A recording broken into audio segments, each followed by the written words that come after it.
Welcome to the Everything Actioncast, the official podcast of everythingaction.com.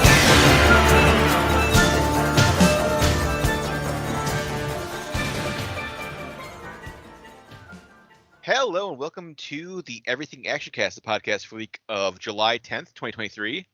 I'm your host, Zach. And I'm your co-host, Chris.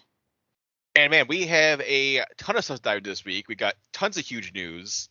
We've got Emmy nominations. We've got a second wave of striking going on in Hollywood. We've got big DC universe casting. But let's kick things off with some trailers. We got some big trailers. I think they're attached because we got big movies for like next week or two here. We got Mission Impossible: Dead Reckoning. We got Barbie. We got Oppenheimer. So I think there's like a lot of these trailers are attached to like those movies probably in the next week or two. But we got the first trailer this week for Wonka, the Willy Wonka prequel movie starring Timothée Chalamet. Clearly, I mean, they're saying it's based on the book, but clearly he's aping taking off of Gene Wilder and like Willy Wonka and the Chocolate Factory. Nothing to do with the Tim Burton abomination. I mean, it kind of has the same color tones as the Tim Burton, but once you start looking at the Oompa Loompa and sort of other things, it falls apart. But... And then I guess Timothée Chalamet is trying to do like a Gene Wilder and like impression or something, or like trying to like do like a vocal like he's trying to like this his manners, his mannerism and stuff. Yeah. It I understand because like unless he I don't know, like goes to the Johnny Depp version, like there's just no right way to do Willy Wonka because the movie version is so iconic. Yeah. So the safe bet is the Gene Wilder way, but like he does like one of those, he does like the Gene Wilder, like he like flips words and then like says like scratch that, reverse that. So like it's like I don't think he does that.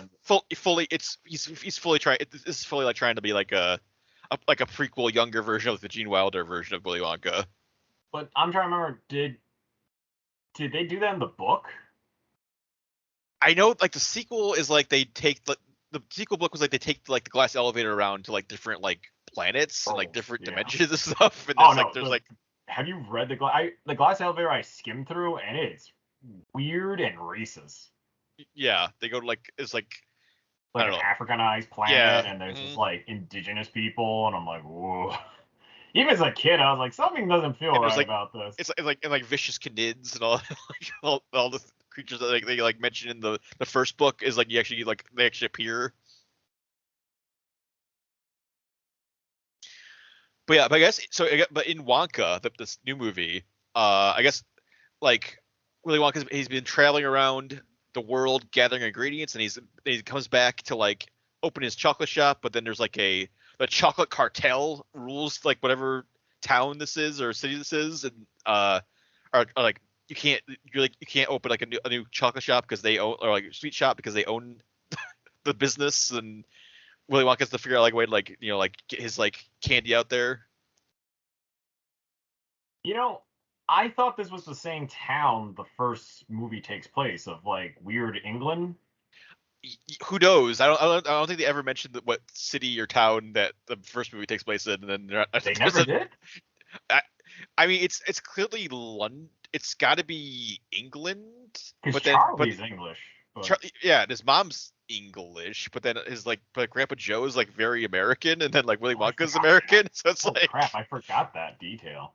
And then the candy shop guy in the beginning is like extremely British, and like the teacher's like super British. So it's like, is it London? Is it like a suburb of London? Like, if you're basing it on the movie, which has like a huge weird history, it's like filmed in Prague. Like it's not even in England, like London or anything, but there is like English scenes. So I mean, at least they're correcting it, and I understand that they're going for generic European town. It's like a fantastical like amalgamation of like Europe or something. It's like British town, UK, like where basically that whole town is run by candy. Yeah. But it's not just like one candy maker. It just seems like all the candy cartel is running it, and I don't know if their candy is boring or they're just regular candy before Wonka introduces like I don't know, like non-FDA approved type candy. Yeah. Well, I wonder. They don't really. It's not in the trailer, but maybe in the movie. Like, I wonder if each of the cartel members has like their own. Like, I'm the caramel guy. I'm the bubblegum guy. Like, that makes sense. That totally makes sense as like a candy thing, because that's like a real problem in like the candy industry. Chuck runs the chocolate racket, and then he's like the Julie big runs boss. the bubblegum. Like, no, that makes sense, and on paper that does sound interesting to watch, like these kind of like industry candy giants being dicks. Like that sounds kind of different, Mm-hmm. And it's gonna be a big musical like the Gene Wilder. The Gene Wilder version with a bunch of original songs, big dance numbers. The other X factor is that it's being directed by Paul King, who directed the Paddington movies, especially like Paddington 2 is like one of the most beloved movies of all time. I haven't seen it. Am I a monster for it? Have you seen it? I haven't seen it. I just heard it's like 100% Rotten Tomatoes. Like it's like everyone fucking loves it. Like it was like a joke in like the like Unbearable Weight of Massive Talent, where it's like Nick Cage and Pedro Pascal's like both their favorite movie. I still have to see that movie too. God, I'm so behind on movies this year. Yeah. But yeah, Wonka, December 15th is when that's coming out. So just right before Christmas, you can check out the new Willy Wonka. Warner Bros. Is going all in on Timothée Chalamet. He's got Dune Part 2 in November and then Wonka in December. So. And then we also this week got the first trailer for Napoleon, which is the huge new Ridley Scott historical biopic, epic battles. Like, really feels like he's back to like Gladiator, Kingdom Heaven era.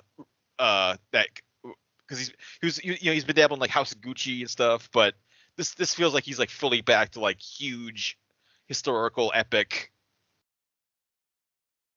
And Joaquin Phoenix is playing Napoleon, and it's gonna basically follow like his rise, like basically his rise to power, like when like the French Revolution happened. Then he basically won a bunch of all these battles post Revolution, then basically declared himself emperor and took over France.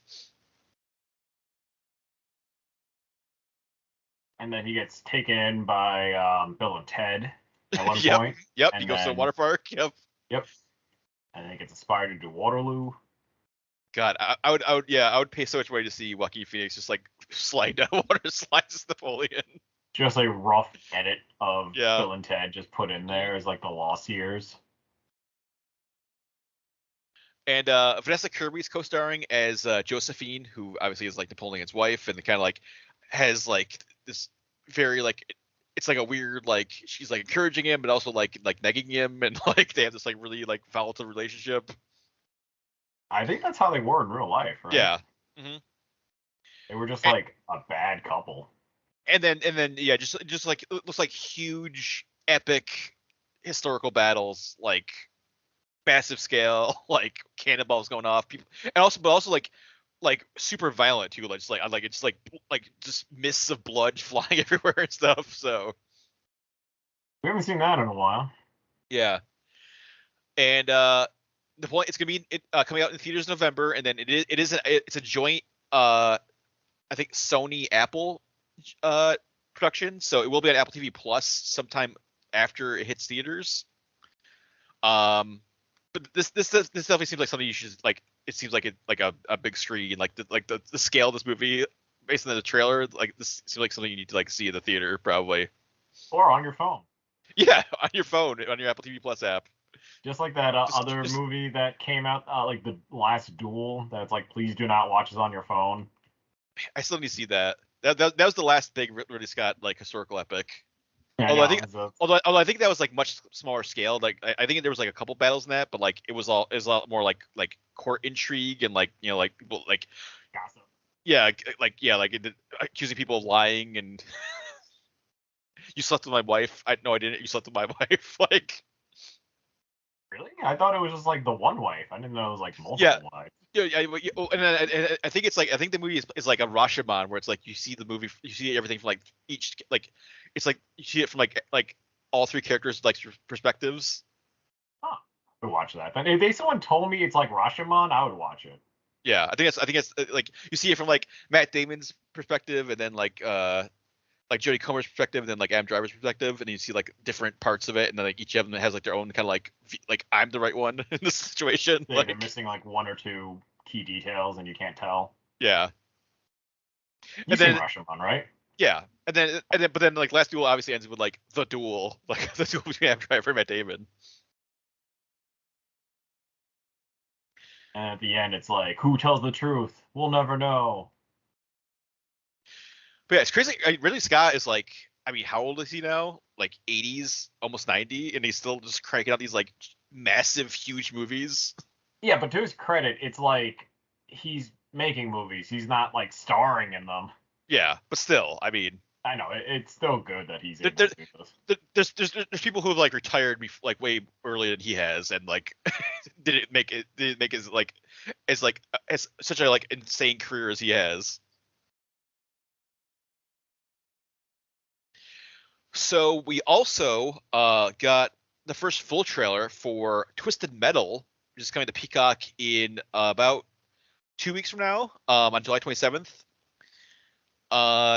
And so we got much more of like what the actual like plot is going to be, maybe more of like what the like vehicular combat is going to look like.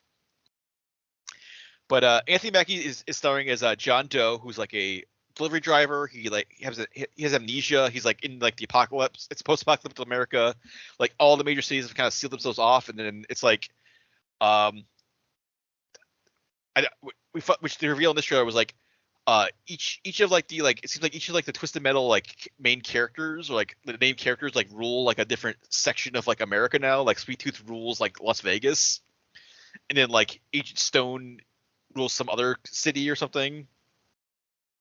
So that seems like how they're gonna like have like Anthony Mackie like run into all these like Twisted Metal characters. Like is like he has to like drive across the country and like he's gonna like end up in like different like regions controlled by different characters. I'm just wondering if he's killing these people or just sort of like encountering them and trying to run out. Just like escaping them. Yeah. Because it's weird to like this unknown guy who, you know, he's not like from the series, but it's like, your favorite character, and then just killed by Anthony Mackie. Isn't there like a John Doe character in Twisted Metal, or is that like? I mean, I don't mind the franchise series. I just wasn't like a big Twisted Metal fan. Yeah, I think. Well, I think Sweet Tooth and Agent Stone are like the only two characters they've like kind of like specifically like are from the games. Like they haven't like I don't think we've seen anyone else yet. And I wonder if it's gonna get like fully crazy, or if they're gonna like hold off. Like if this is like a success, if like season 2 we'll get like Axel or something, or like Mr. Grimm, or like some of the more like insane characters. Yeah, I get what you mean. Because I feel like we're definitely not gonna get like I think this is like Axel's a bridge too far for like a season 1 of Twisted Metal. But like yeah. Because yeah, like ease like non-gamer like people into like you can't just like throw like a guy who's like trapped between giant wheels flying around shooting missiles at people, screaming and trying to kill Anthony Mackie for delivering like a package. Yeah.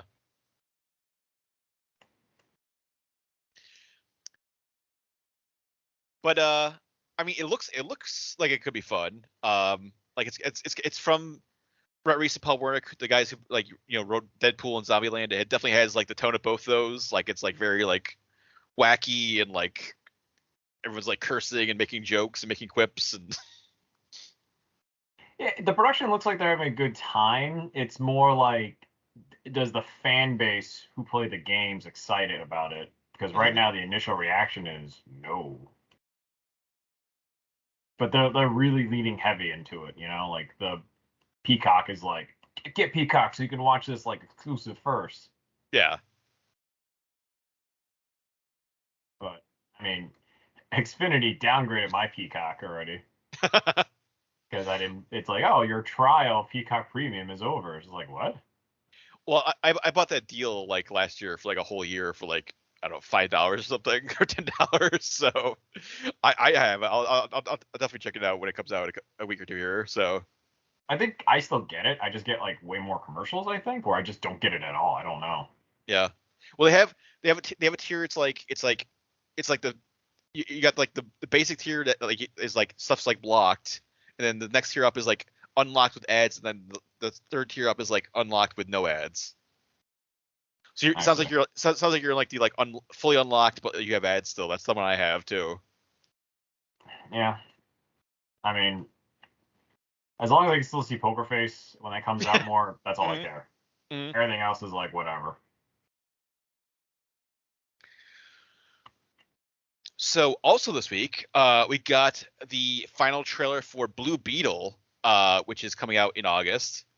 Hot on the heels of two of the biggest flops in DC Warner Bros. History. So odds are a little bit stacked against it, but we'll hopefully maybe it'll like be able to like not suffer as much as like Shazam and the Flash. Well, apparently that like following these superhero movies, they're not doing great, but historically Warner Brothers is taking a beating this year on just releasing movies that aren't doing amazing. Mm-hmm. Especially if they're like period pieces. Oh my god. Well, I mean the Flash is probably going to be like one of if not the biggest flop in like Warner Bros. History. Like it's going to lose so much money. That's unfortunate.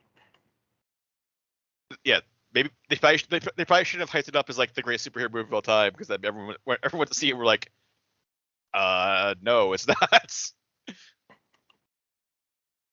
But Blue Beetle, you've got Zola Mariduena from Cobra Kai is Jaime Reyes, and he gets attached to the Scarab and becomes Blue Beetle, and we get a lot more of like the villain, or like at least one like the kind of like secondary villain. So like Raul Max Trujillo is playing Indestructible Man, so and he's like very like Indestructible Iron Man looking, like he's got like a suit, like an armored suit on. He looks very like an Iron Man villain.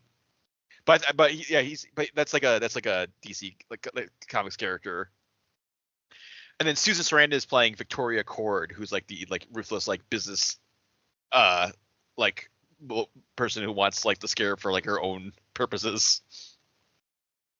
Runs like Cord Industries that like I guess had the Scarab in their possession and lost it.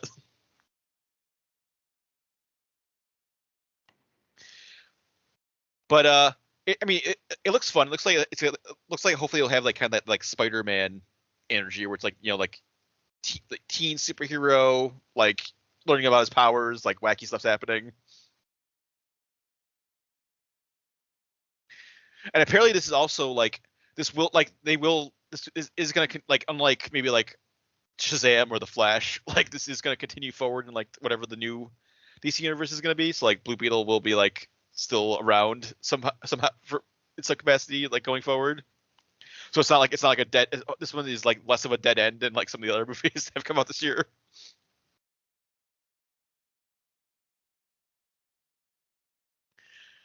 But that's going to be August 18th in theaters. So you check that out when it comes out. And then last trailers, we got a new trailer for Ahsoka, which is coming out in August. The next big Disney Plus Star Wars show. It had the first full look at Grand Admiral Thrawn, who's played by Lars Mikkelsen, who voiced him in Star Wars Rebels. He's playing him in live action, which is cool. Does he actually look like him? Like, it's weird because like when I looked at like the blue version, he looked like Elon Musk. Like he looked like digitally, like they gave him the sunken cheekbones, but him and Elon Musk have like the similar like head structure. So well, Lars Mikkelsen is Mads Mikkelsen's brother. Oh. So they both have that like they both have like similar like, you know, like you know, Nordic. yeah, Danish, like, yeah. That makes sense. Wow, he's actually the older brother, huh? Mm-hmm. And then this whole show is basically going to be like a live action season of Star Wars Rebels, like picking up from like where Rebels left off, because like you got Ahsoka's like reuniting with like Hera and Sabine from Star Wars Rebels, and they're like off to find Ezra, who disappeared in the Star Wars Rebels, and then Thrawn was like the main villain of Rebels for like at least like last two, like season 3 and 4. So definitely, if you're a Rebels fan, this is gonna be super excited. If you haven't seen Rebels, I would say start watching it now, because I mean, hopefully maybe they'll do some sort of recap. I doubt it. I'm gonna try to marathon key episodes to kind of get caught up, because I did not watch Rebels. Yeah, hopefully maybe like maybe like IGN or someone's gonna do like here's the episodes of Rebels to watch, so you can at least get like know what's going on without having to watch all of it. But I mean, that whole show was great, but like if you don't have time to watch the whole thing, I mean, hopefully we're just like some like a guide or something come up soon. But there's gonna be tons of stuff in the show that if you haven't seen Rebels, you're gonna be like, what is this? What? Who?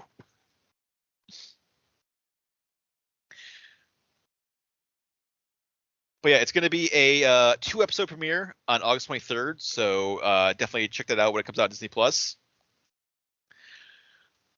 And then moving on, other big news, we got the 2023 Emmy nominations this week. So, which I believe it's going to be air September 18th. Although, who knows?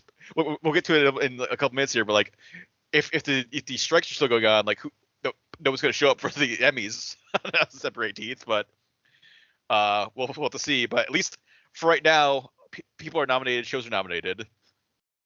Maybe they'll hand awards out to like just themselves. The presenters will give them to themselves. For like, I accept this in like this person's name or something.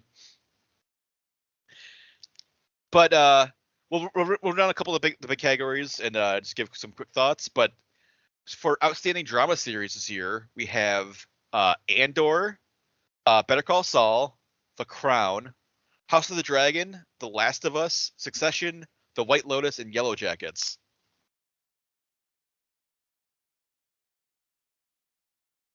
And The Last of Us, huge contender. 24 nominations for The Last of Us. And HBO in general just dominate, just absolutely dominant.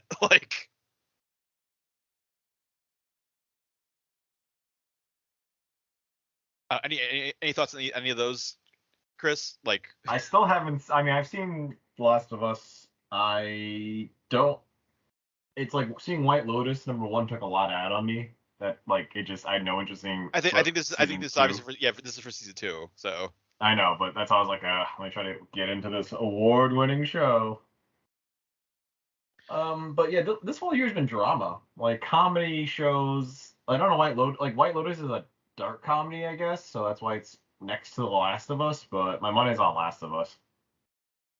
I feel Better Call Saul and Succession both ended, so I feel like it's got to be I wonder if it's one of those two of you here's your your final award But I also wonder too if Better Call Saul was so, it feels like it was so long ago that it ended, if that's just gonna work against it for everything of oh, people just forgot Better Call Saul aired. And Succession is it's obviously the more recent finale. It just ended a couple weeks ago. When did it? A couple of weeks ago? Succession. Oh, okay. That's why. Yeah, I think Succession or Better Call Saul might have a bump because of it's oh, you had your series finale, it's wrapped up, this is our last chance award things for either of those shows.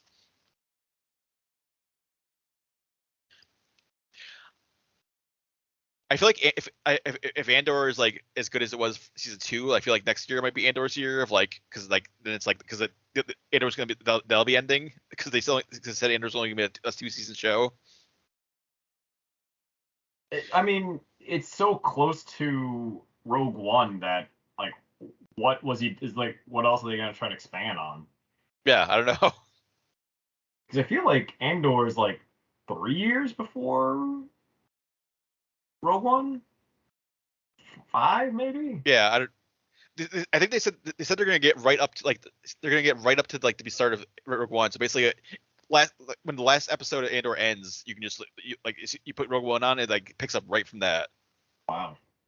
I mean, are they gonna end it just like they did in Rogue One, where it's right up against New Hope, where it ends with Vader chopping down people? Maybe. And I feel like House of the Dragon has like potentially many years to come, so I don't think like maybe they'll hold off on like awarding it like this like right now. Also, I feel like House of Dragon came out so early in the year that I forgot it's like the same year. Well, it's like this window of like it's like from like sometime last like some sort of like time last year to like this year. Cause yeah, Better Call Saul was last year, and House of the Dragon was last year. Last of Us was early this year. But yeah, my bet would be probably either Better Call Saul or Succession, and leaning more towards Succession because that was like the more like recent one, so like recency bias of like, oh yeah, I remember, like I just saw Succession, so. But I mean, Last of Us also it seems like has like a ton of momentum, so maybe Last of Us. And then as far as outstanding lead actor in a drama series, we have Jeff Bridges for The Old Man, Brian Cox for Succession, Kieran Culkin for Succession, Bob Odenkirk for Better Call Saul, Pedro Pascal for The Last of Us, and Jeremy Strong for Succession.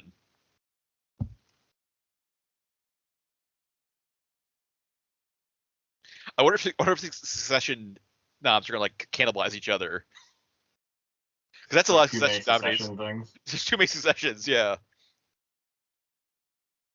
Also, Jeff Bridges is like a weird. It feels like a lot of like it's like the only nomination for like The Old Man. Like it's just a weird like out of left. Like people are like because it didn't really get represented anywhere else. It's just like, oh yeah, Jeff Bridges, we should nominate him. What show was that again? I didn't see it, but I know they're just like throwing darts on a board. Like I don't know, Jeff Bridges and awarded for action. The Old Man, that's a show. All right. Yeah, and it's like they haven't finished the next season. It just ended on a cliffhanger. So I'm like, all right, is there gonna be more? I feel like. I mean, it did get 2 more episodes. Yeah, it got renewed, so there's second season coming sometime. I mean, maybe I should read the book or graphic novel it's based on, but it's not like a running series. It was just probably like a limited series, and it's very focused. The Old Man is a very focused series. Mm-hmm. They're great. They're like a great like suspense movie. And Jeff Bridges was like amazing in it, but yeah, it just seems such a weird like. It's not really represented anywhere else, but just I guess just the power of Jeff Bridges just like got that nomination. Oh yeah, the star power carries. Yeah. Mm-hmm. Also, it's cool to see like John Lithgow be in a show and not like leave early. Like he's part of the cast. Yeah. Mm-hmm. And then outstanding lead actress in a drama series, we have Sharon Horgan for Bad Sisters, Melanie Linsky for Yellow Jackets, Elizabeth Moss for The Handmaid's Tale, Bella Ramsey for The Last of Us, Kerry Russell for The Diplomats, and Sarah Snook for Succession.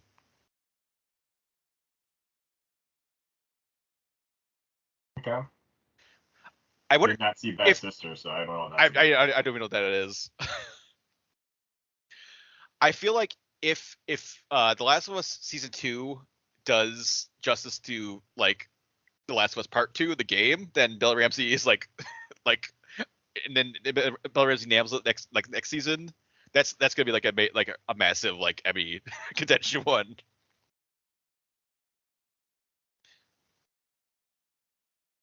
And it's also it's funny like they like immediately nominated Kerry Russell for Diplomat when they like basically ignored her for like most of the Americans. Yeah, all Americans, yeah. Yeah. Is this their way of apologizing? Sorry, we're sorry. Like everyone else got awarded, right? Like Matthew Reed, like other background people. It took like to like season 3 for like they get like Americans got nothing for like the first couple years it was on, and then like last couple years like, oh yeah, it's a good show. The Americans like will nominate the show and Matthew Reeves and Kerry Russell.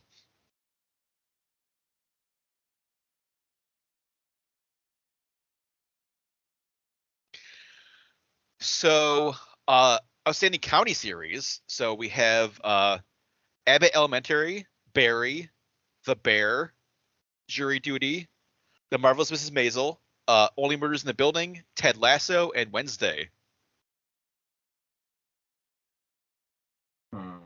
Wednesday seems like the newcomer, so it's kind of. And that was a comedy.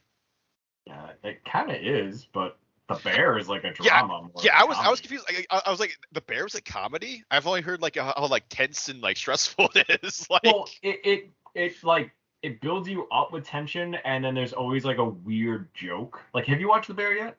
I haven't seen it yet. No. I would say like it's hard to marathon, but the first 2 episodes give you an idea, and then the middle is like a good like ramp, and then the like near the end of the first season, it's sort of like it escalates. Like it's just I don't know, it's like crazy tension energy, like because it's supposed to be like as if you're in a kitchen, even though like a lot of these characters are out of the kitchen, their lives are just like manic. So it does a good job of like even though like the show's about like a small time restaurant, like it's just an eatery, they treat it as if it's like a 5-star restaurant, with just like how frantic the pacing is and what it takes to like be a busy like not like a cheap eatery, but it's just like you have like rushes, so it feels you get that experience through just the intensity and the short bursts. But if the whole show was like one rampant like angry ass like kitchen experience, you're just like watching Kitchen Nightmares, like. So it does a good job of like being that, so you have to have comedy, but I wouldn't call it like a comedy show. Like Ted Lasso has like heartwarming speeches and like, oh, like Ted is actually like a genuine nice guy, like that's its gimmick, that's why it's won so many awards and praises. Yeah. And I mean, not to spoil much, but isn't Ted Lasso dead or something in the last season? Or like, it's like he's not really in it anymore. I feel like it's very wishy-washy of like, is there going to be a new season of like, or is it going to be like this like a new show, but it basically picks up from like Ted Lasso? Like they haven't officially. I guess they did renew it, but then people are still unclear of like, well, what is the third season even going to be? Like, well, I guess like it. I mean, I would call it something else, but I guess Ted Lasso is like the brand. But yeah, he died in the show. Like, I was like, what? Oh no, season 3 was the most recent. Yeah, so season 3 aired, and then it's like there hasn't been any sort of like it kind of ended, and it's like, well, is that the series finale? Is it gonna continue? Like, is it like? Okay, so he doesn't die in the show. Am I spoiling anything? Because I'm just like, there was like things where it's like, oh, he's dead. Like, wait, what? No. No, I think it kind of ended in like a way it was like, where it's like, oh, this is like the series finale, but then they were like, didn't officially say like this is the series finale. Well, because they like completed his arc. Unless they start up a new problem, which if it doesn't feel unearned, it just sounds like a weird like, let's just keep doing it for the money. Well, if Ted Lasso officially ended, then like, so it's like Barry, Marvelous Mrs. Maisel, and Ted Lasso all ended. They had series finales for this category, so it's like right. But you see what I mean? Like then you're going against like grand finales that are like beloved series. Yeah. Barry was great, but that's the thing. It's like, imagine if they did, hey, let's do like season 4 Barry, like wait, or season 5. You're like, wait, what? Yeah, I am 100% Barry. Like, Barry needs to win everything. Did it win an Emmy? I feel like it did, right? I think it has, yeah. Ted Lasso won an Emmy. Mm-hmm. The Bear was like fan nominated, but I'm not sure Emmy like award winning. Well, I think this is probably more for like Bear season 1, because Bear that's what I'm thinking. Is like airing, or like literally just aired like It was finished airing like a week ago or something. So. Oh, no, season 2 just finished, I think. Just dropped, yeah.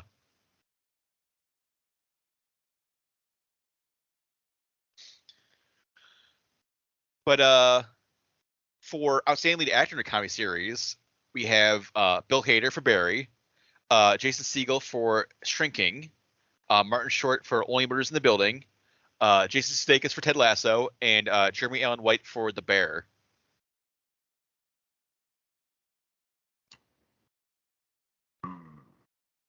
I do like Jeremy Allen White. He's pretty cool, but Bill Hader definitely is like the fan favorite. It's probably either Jeremy Allen White or Bill Hader, I would say, are probably the two front runners.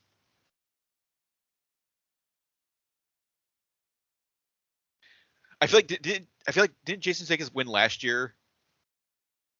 He won the first season of Barry. I mean, first season of Ted Lasso, the second. But yeah, I know like he won. Yeah. And then outstanding lead actress in a comedy series, we have Christina Applegate for Dead to Me, Richard Brosnahan for The Marvelous Mrs. Maisel, Quinta Brunson for Abbott Elementary, Natasha Lyonne for Poker Face, and Jenna Ortega for Wednesday. I think we're both Natasha Lyonne. Yeah. As much as I love Jenna Ortega, it's just Poker Face is way more. I'm surprised Poker Face did not get any a lot more that was the only. It was that, and then Judith Light got a guest actress appear Emmy, but that was the only Poker Face guy got stubbed a little bit. Because I would have expected it be a shoe-in for writing or something, or directing, or Yeah, Poker Face episodes are just giant long movies. Yeah, Ryan Johnson directed the first episode. That first episode was just so incredibly the way it's shot, the way it looks But yeah, I don't think it, no writing, no directing, no technical stuff. It kind of got. Maybe if it keeps going, maybe next year Poker Face will get some more nominations. Poker Face needs to grab all the elements of modern things. It needs to be one episode takes place in a period piece. Mm-hmm. She gets hit in the head. Yep. And it's just because it becomes a 30s noir or something. Yeah. And then it's got to be taking place in a kitchen. Mm-hmm. And then it's got to I don't know, have a werewolf. A horror one, yeah. And then I don't know, throw Ted Lasso in randomly, just shows up. Yep.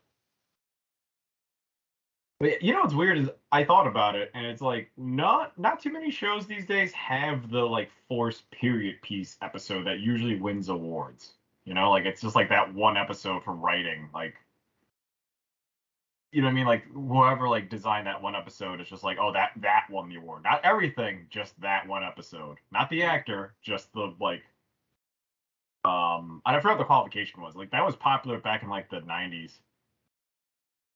Just a weird one time Yeah, one time a ghost script doctor showed up and just completely changed the tone, and then they never did it again. Mm-hmm. Bring that back. So a couple of categories. Outstanding limited or anthology series. We have Beef, Monster Dahmer, Daisy Jones and the Six, Fleischman is in Trouble, and Obi-Wan Kenobi.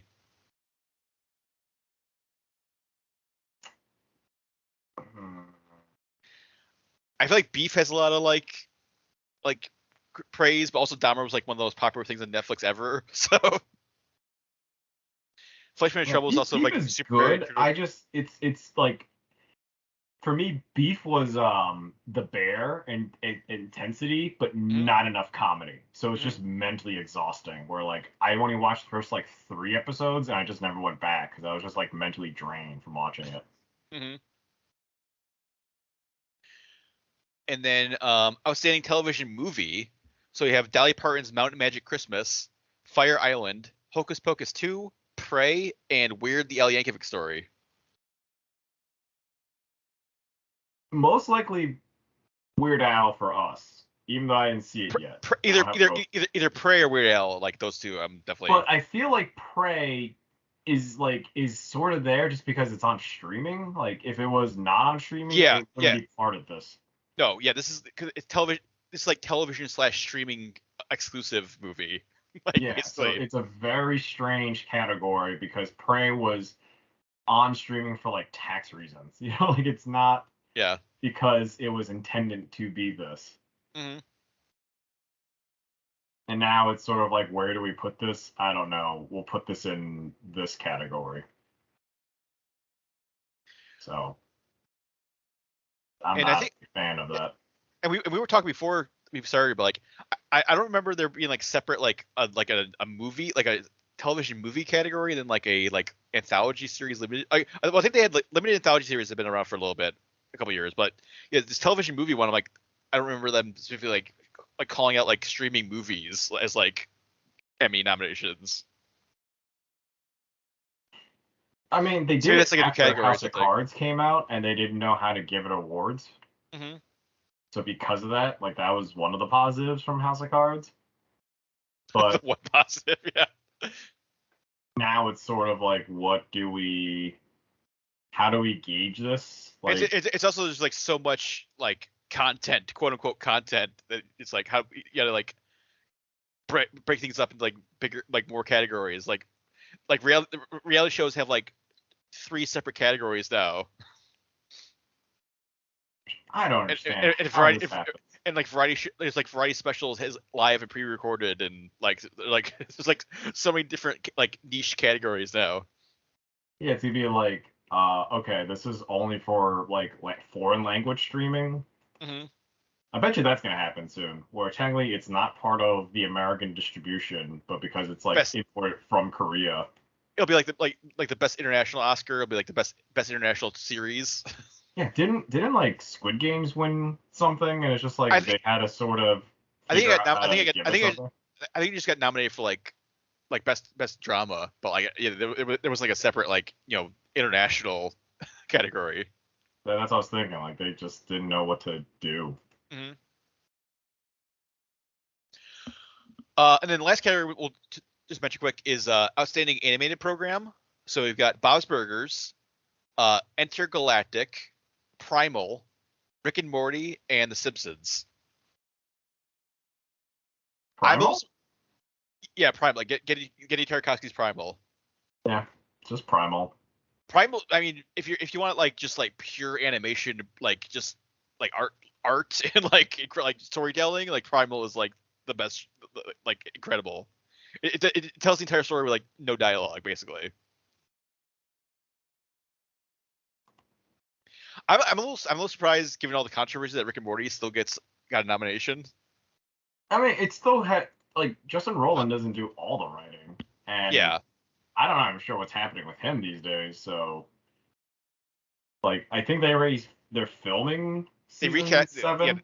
Yeah, I think they recast. They definitely recast him. Like a lot of shows that had him on, they recast him on. I know in Solar Opposites they made like a quick like, okay, he sounds different, and now it's like a medical thing. Is it Dan Stevens playing him, like, the main character now or something? Was that I thought I read that. Wait, Dan Stevens, the radio DJ? No, Dan Stevens like the Beast from Beauty and the Beast, and like Legion, like.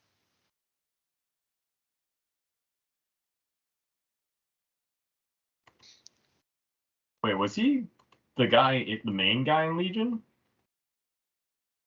Yeah. He is. Yeah, he's playing Corvo now on Solar Opposites. Really? Yeah.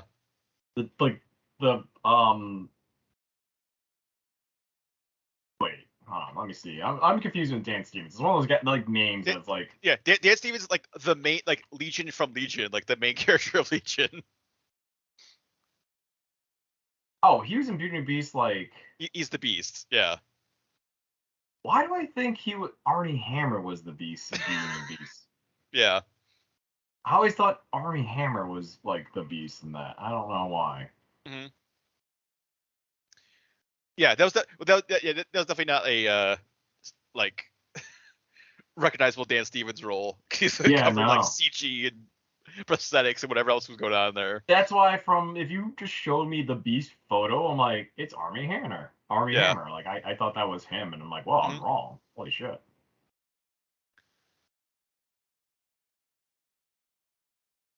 Damn, I gotta like commit that to memory, being like, do not associate him in that. The Beast would have the really. Army Hammer was in Cars 3, which is weird. Yeah. He would have been trying to eat Belle in that movie. Yeah, I know. I was like, no, that's appropriate. I get it. But yeah, those are the Emmy nominations. There's a bunch more you can check out. Just Google the Emmy nominations, see what else is out there. But yeah, September 18th is when the show's gonna air. But as we found out, I think hours before we started recording today, Chris, who knows who's gonna show up to the Emmys, because SAG-AFTRA is on strike along with the Writers Guild. So all of the actors who are in the SAG-AFTRA union are on strike. Starting, if you're hearing this officially, it's on. Like it's Thursday. We're recording this on Thursday, so Thursday at midnight is when it's the strike is on, and then if you're hearing this on when it's up, like they're out there picketing right now. And pretty much the same demands as like the writers. Like they wanted like protections against AI, better living wages, like transparency about like the ratings and like the viewership for like streaming services. I feel like that's a reasonable demand. The AI one is good too, but it's one of those things where like, do they just demand that you can't use AI at all to fix things, or like you just can't be replaced by an AI actor? They basically like they want protections against stuff like have you seen Black Mirror yet? Not yet. So, but like, I mean, the first episode of the new season of Black Mirror is basically all about like, it's like, oh, you sold your likeness to like Netflix, and now they can just they just put your like, if you like they like the studios were like, we want to buy your likeness, then we put you in movies, but then we have to pay you for it. Yeah. Yeah.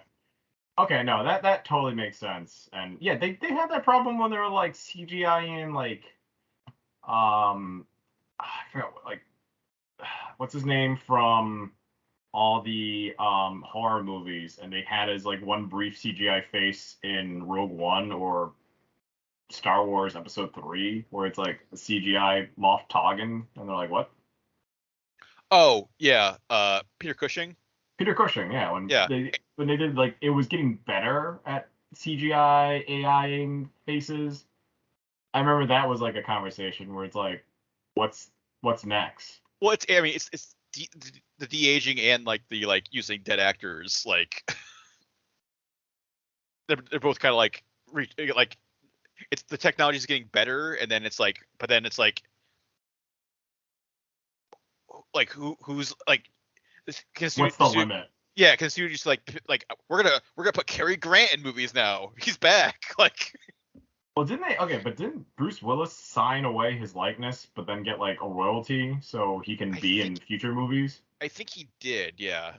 So I mean, if people want to do that, I'm sure like that's up to them. But like I think a lot of people are like one of the main things is like, yeah, the studios just can't like just sneak that in. Yeah, they want to like make sure they don't like they have all this footage of them, and then they just like use CG to like put like cameos or like they're already doing that in archive footage, where it's like I don't think they need to pay them if they already have archive footage, but now it's like making that archive footage do new things, which is I get like partially what they're meaning. But yeah, no, I get it. It's like people deserve to be compensated for that. As someone who's not CGI'd in anything. Unless we just start Facebooking our faces and then just like where we're just in backgrounds of movies. We're like, what the hell? Why are we in this movie?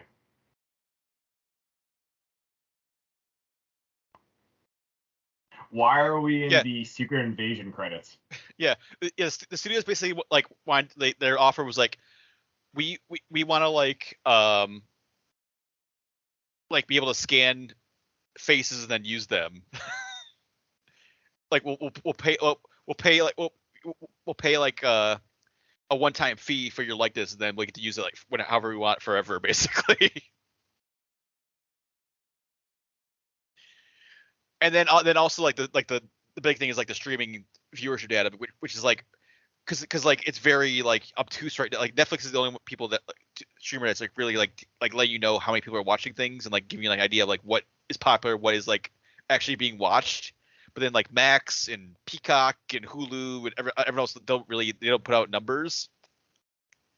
So then like the big thing with the writers and the actors is like if you cancel our show or pull our show from like the streamer forever, like we kind of want to know why. Like, if it's because of ratings, like tell us how many people are watching it or like how many people weren't watching it, like what the actual ratings were, so we can like have an idea of like why you're doing what you're doing, and not just like oh these 100 shows that we're pulling out enough numbers in, they're gone forever. Like,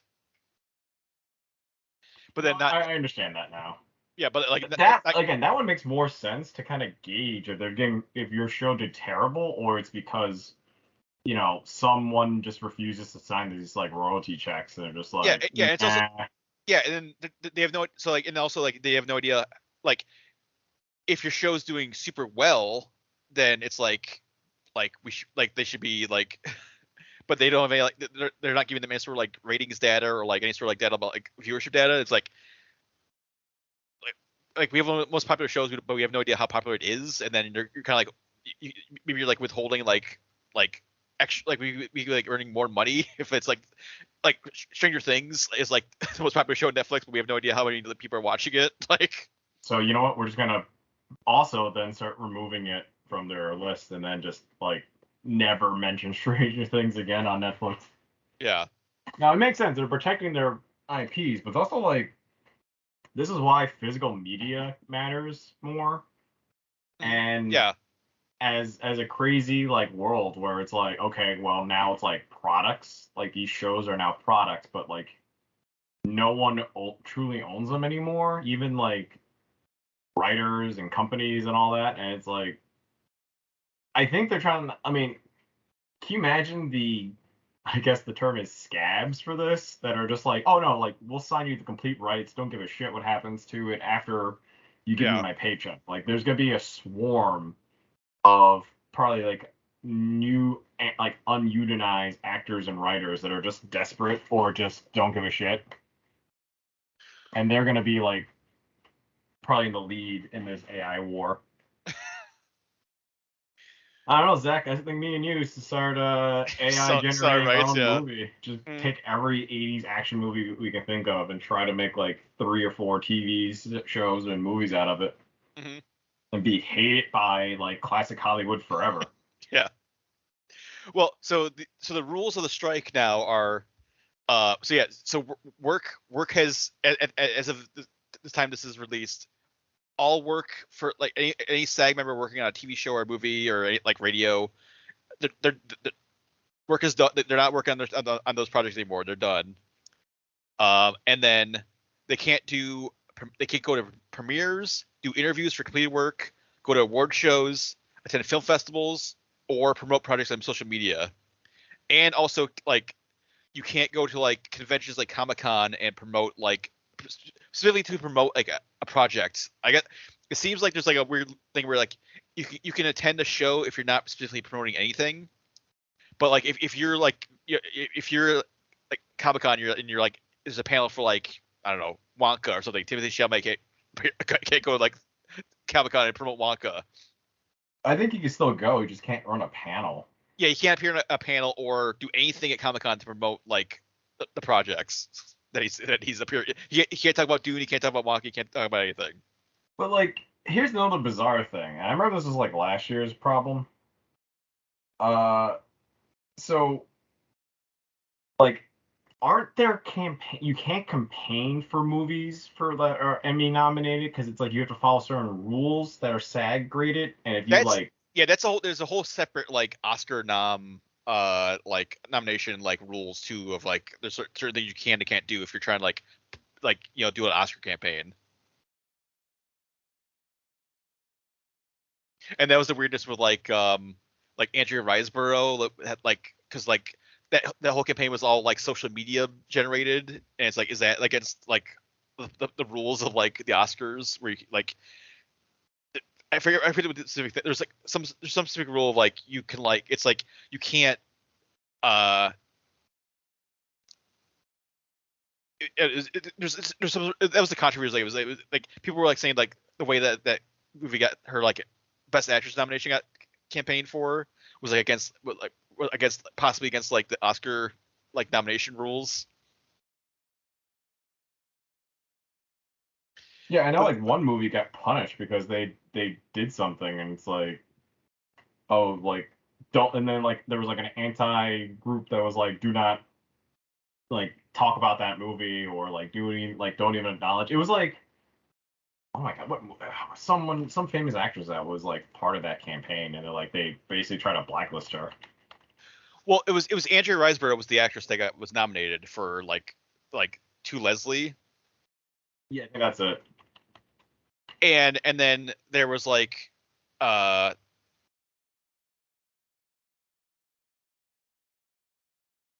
she tried to promote like some other unconventional thing, and then they're like, how dare you? Yeah, well, I forget who is I forget who she's like. She was friends with like I can't remember who it was, but like but it's like she basically like there's like this like network of like celebrity friends that were like started like promoting it on like Twitter and stuff. That's how I got like nominated.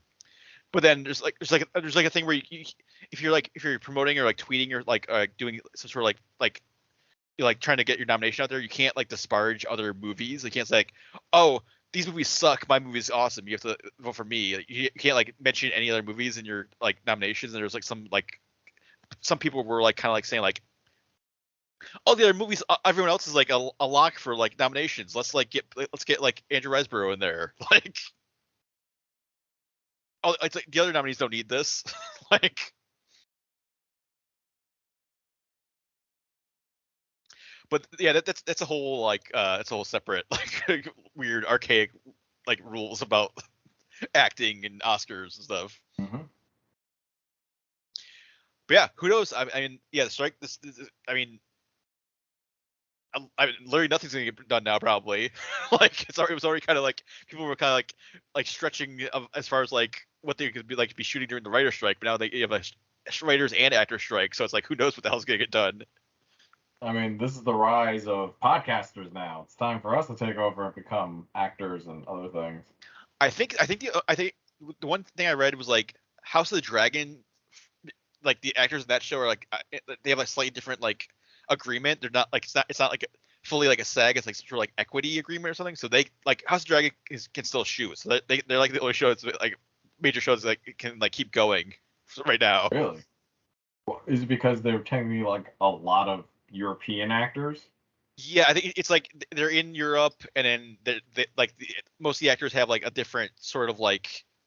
It's not like a SAG agreement. It's like some sort of other agreement with it. It's like adjacent to SAG, but not SAG, so that they don't have to like they don't have to like walk off set and strike.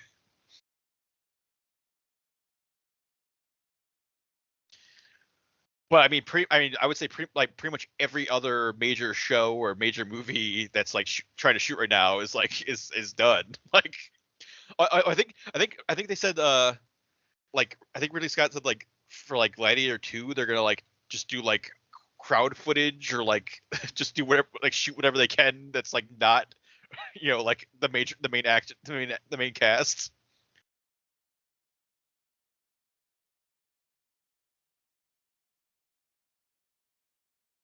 Interesting. So they're just filming all the background actors first. Oh, I guess maybe they're like fully stopped now. I read earlier that it was like, oh, they're gonna like just like shoot like body doubles and like try to get around it, but like yeah, there's a report now. It's like Gladiator 2 and Mortal Kombat 2 are like are production is fully stopped.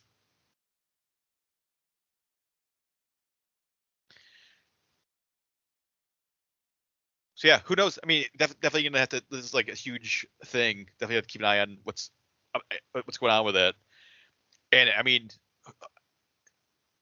no matter when it ends, like there's gonna be like this like it's gonna be such a like crazy gap. Like it could be like just like this huge like this year seems like it's over stuff in movies now, and then like maybe like next year or two it could be like there's like no movies because nothing finished. Well, I think they're just doing import movies now from other countries, and it's gonna be reality shows. Like I think Fox's fall schedule is just nothing but reality shows. That's why they brought like Kitchen Nightmares back and stuff, because like they wanted to be strike proof in case like the strike still was going on until like the fall. My God, I hate the fact that was the rise to reality TV show, was the first strike in like 2007. Yep. That's when reality shows got huge, because it's like, oh, we don't have to pay writers, we just point the camera at people and they just do insane God shit. damn Like, it. I hate so much reality TV show. but then also, I mean, the first strike like also affected like Quantum of Solace was like such a shit show, because that was like a writer's They strike hire like movie. unprofessional people. Yeah, unpaid, like ununion writers, and like Heroes, like that TV show like got caught up, and then that's why that like the show ended so horribly. Like, so yeah, I mean, yeah, it could be it could be potentially a huge mess in like a couple months here if the even if these strikes work out. Like, who knows what the state of like any of these projects are going to be. So definitely something to keep an eye on.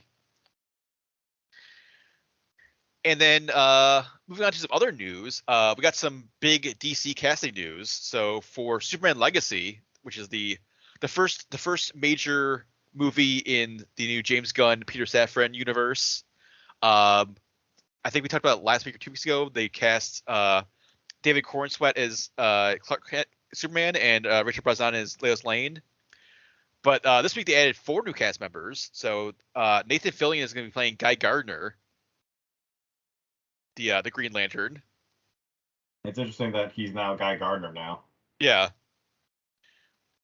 Isabella Merced is playing Hawkgirl, and Edie Gathegi is playing Mr. Terrific, and then as the aforementioned Emmy nominated Anthony Carrigan from Barry is playing Metamorpho. And that guy's a superhero? Yes. Even though on paper he looks like a villain, but yeah, he's he's like an archaeologist who finds like an artifact and gives him like whatever metamorpho powers he has. I don't even know his powers. I don't know that area of DC. I don't know a lot of DC besides the Golden Age characters.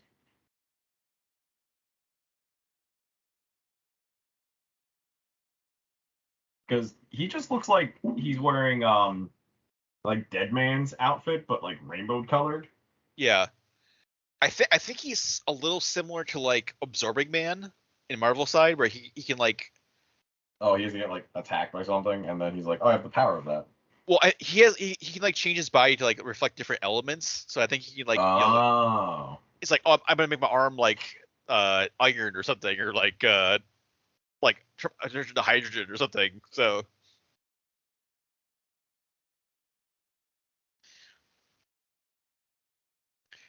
So yeah, so apparently not just Superman and Lois for this new movie, like other, like they're gonna kick things off right away with like building up like the rest of the DC universe.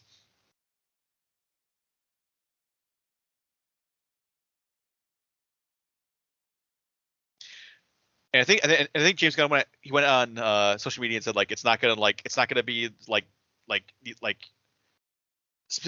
blatant like setups for the other movies. It's gonna it's gonna factor in like these like superhero characters are gonna factor on like the Superman side of the story, and then it's also gonna focus more like on like Clark and Lois side of things too. And they are the main characters, and it's like these other characters kind of like supporting like whatever storylines happening. So it's actually just gonna be like a blatant Green Lantern like trailer basically. You're like just like come see my movie next year, like Green Lantern, or my TV show, like.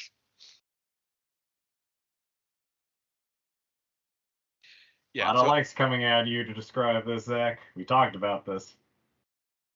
Hopefully it's less like Wakanda Forever, like, because that was a blatant setup for multiple things. Yes. Hopefully this is more more building adventure. It should do that. It shouldn't be focus on the Lois and Clark story, because we've gotten 4 movies that's basically Lois and Clark over and over again, and then a cartoon series that is just Lois and Clark over and over again. And a CW show, and now a new cartoon, and like. Yeah. I'm also blurring a lot of Lois and Clark stories, because some of the more famous stories involves Lois and Clark at some degree. Mm-hmm. So starting it at the base is fine, but it should expand from there. It should be. I'm not saying they should totally avoid them meeting and being like a flirty item for Lois to be. Oh, I like Superman. I secretly like Clark. And oh, I hit the jackpot that they're the same person. Mm-hmm. Because that's normally what happens in their story. There's never a surprise where Lois actually goes, "Oh, you are Superman and Clark Kent? I don't want any of this." Like, give me that. If they did a reversal where, or she prefers Clark but not Superman, so even though Superman is just desperate to get her attention, mm-hmm. and she's just like, I prefer Smallville. Never be Superman in front of me. Yeah, and then hopefully these other characters get introduced in the organic way. That's like, yeah. Oh, please let it be organic. Like, I don't know how they, like, maybe they would be like, cause I think they would do it. I think Superman is fairly new. Like, this is going to be fairly early in his career as like a reporter and a superhero. Did you read New 52, the first reboot? I read a bunch of them. A reminder is that basically everyone has their own side missions and side stories before Superman really makes it public that I am not from here and I'm going to declare to be the city savior. Because before that, it's more like saying, oh, you heard about this person who is a vigilante or a superpowered person, but we don't know where their power is or what's their statement. Because, like, Batman was straight up being a myth for by the time he then challenges Superman to say, okay, I don't know who you are, but we should kind of figure out where we stand with each other. And then they formed the Justice League. That was the New 52 was told out of order. Yeah. Where if you follow the Justice League version, it's years before. If you follow the Superman story, it's years before that. And then Batman 52 takes place years after, where he's at this point like is mid 30s, and it's supposed to be a lot of his grand adventures, early like pivotal moments happen in the past. And that's why he's not working with a lot of the superpower people right now to build up the story. But that only lasted 3 years before they rebooted it again, and then they rebooted it another time. So it makes sense if they're going to that premise, where Superman's been Superman for a few years, trying it out, building up the community, probably fighting more accident people, kind of like in The Flash, where in the first season of the Flash TV show, he is battling a lot of science experiments gone wrong. More so a being from the future or space showing up, and he has to fight that or ask for help. So it makes sense to follow that formula. It wouldn't make sense where his first time teaming up with everyone is Doomsday. Like, well, I think they're that didn't work. I think they're still looking for like Lex Luthor, because like Lex Luthor is going to be in this movie, obviously, because it's a Superman movie. You gotta have Lex Luthor there. I want Lex Luthor to be in the background more so than the master puppet, the mastermind who's puppeteering all the low-level thugs to get him the resources to build a creature to fight Superman. I would rather they're a creature that is associated to Lex, but not necessarily Lex's intended puppet, I also hope that, like, this team of Guy Gardner, Hawkgirl, I who knows if they're even a team, but like hopefully they're not a team like Black Adam, where it's like like the Justice Society. It's like we got to stop this new superpowered guy that showed up. We got to stop him. Like, I still didn't see Black Adam, but I think when you tell me more about details, I got more and more turned off.